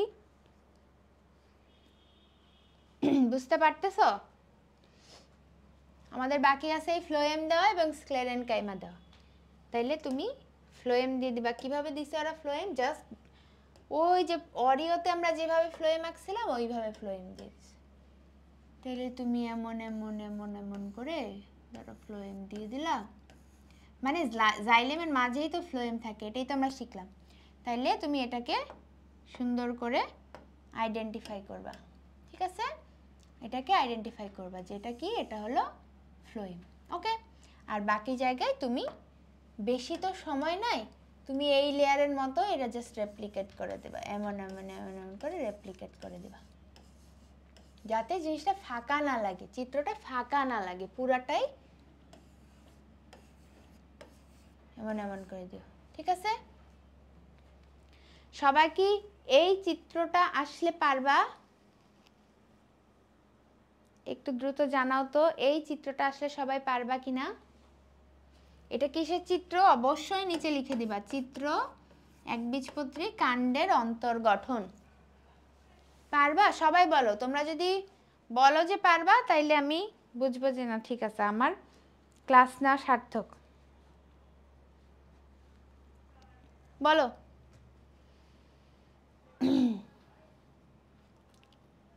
ওকে, কাণ্ডরম না দিলে কোনো প্রবলেম নাই, কিন্তু দিলে টিচার বুঝতে পারবে যে তোমার এই জিনিসটা নিয়ে ক্লিয়ার ধারণা আছে। না দিলেও কোনো প্রবলেম নেই, ঠিক আছে? অবশ্যই বই সবসময় স্ট্যান্ডার্ড, বইকে স্ট্যান্ডার্ড ধরবা, বাকি আমরা যা বলি সেটা একটু মাথায় রাখো, ক্ষতি নাই তো, ঠিক আছে? তাইলে আমাদের এটাও পড়া শেষ। আমরা একটু ঝটপট এটা দেখি, লাস্ট আমাদের টপিকেরই আমরা জাস্ট দেখতেছি। সাধারণত কাণ্ডরম অনুপস্থিত কেন দেয় নাই বুঝছো? কাণ্ডরম একবীজপত্রী কাণ্ডে সাধারণত থাকে না, বাট থাকতেও পারে, থাকতেও পারে। বর্ণনা চাইলে কি লিখবা? এই যে বর্ণনা চাইলে এই 8টা পয়েন্ট লিখবা। আমি তোমাদের পড়াটাকে সহজ করে দিচ্ছি, কঠিন করতেছি না, সো তোমরাও নিজেদের পড়াটাকে কঠিন করো না। বর্ণনা আসলে জাস্ট পয়েন্টগুলা লিখবা। বর্ণনা যদি আসে ফার্স্টে চিত্র চিত্র চিত্র চিত্র চিত্র না দিলে নাম্বার পাবা না, চিত্র দিয়ে যদি সময় থাকে তখন এই পয়েন্টগুলা দিবা। সাধারণত কাণ্ডরম অনুপস্থিত, এই জন্যই ছবিতে কাণ্ডরম দেয় না, তবে কাণ্ডরম থাকতেও পারে, ঠিক আছে? ওকে, বহিত্বকে কিউটিকল আছে, অধোত্বক আছে, তাই না? অন্তত্বক পরিচক্র থাকে না। এইটাই আমি বললাম যে একবীজপত্রীর মূল যখন আঁকছি আমরা কিন্তু দুইটা সার্কেল আলাদা আঁকছি, একটা অন্তত্বক একটা পরিচক্র, তাই না? কিন্তু কাণ্ডের ক্ষেত্রে এই দুইটা থাকবে না। আচ্ছা, জাইলেম ওয়াই বা ভি আকৃতির, এটা এমসিকিউতে আসে, ওয়াই বা ভি আকৃতির। বলো কাণ্ডের ক্ষেত্রে মেটাজাইলেম কই আর প্রোটোজাইলেম কই? এটা আমরা জানি, মূলে মেটাজাইলেম মাঝে, তাহলে কাণ্ডে অপোজিট, মেটাজাইলেমগুলো পরিধির দিকে। আর ভাস্কুলার বান্ডেল কেমন কেমন হতে পারে? সংযুক্ত, সমপার্শ্বীয়, বদ্ধ। বদ্ধ মানে জাইলেম ফ্লোয়েমের মাঝখানে কোনো ক্যাম্বিয়াম নাই। জাস্ট এই জিনিসগুলা তোমার লিখে আসলেই হবে, ঠিক আছে? তাইলে এবার আমরা দেখি আমাদের পুরো ক্লাসে আমরা কি কি টপিক পড়লাম।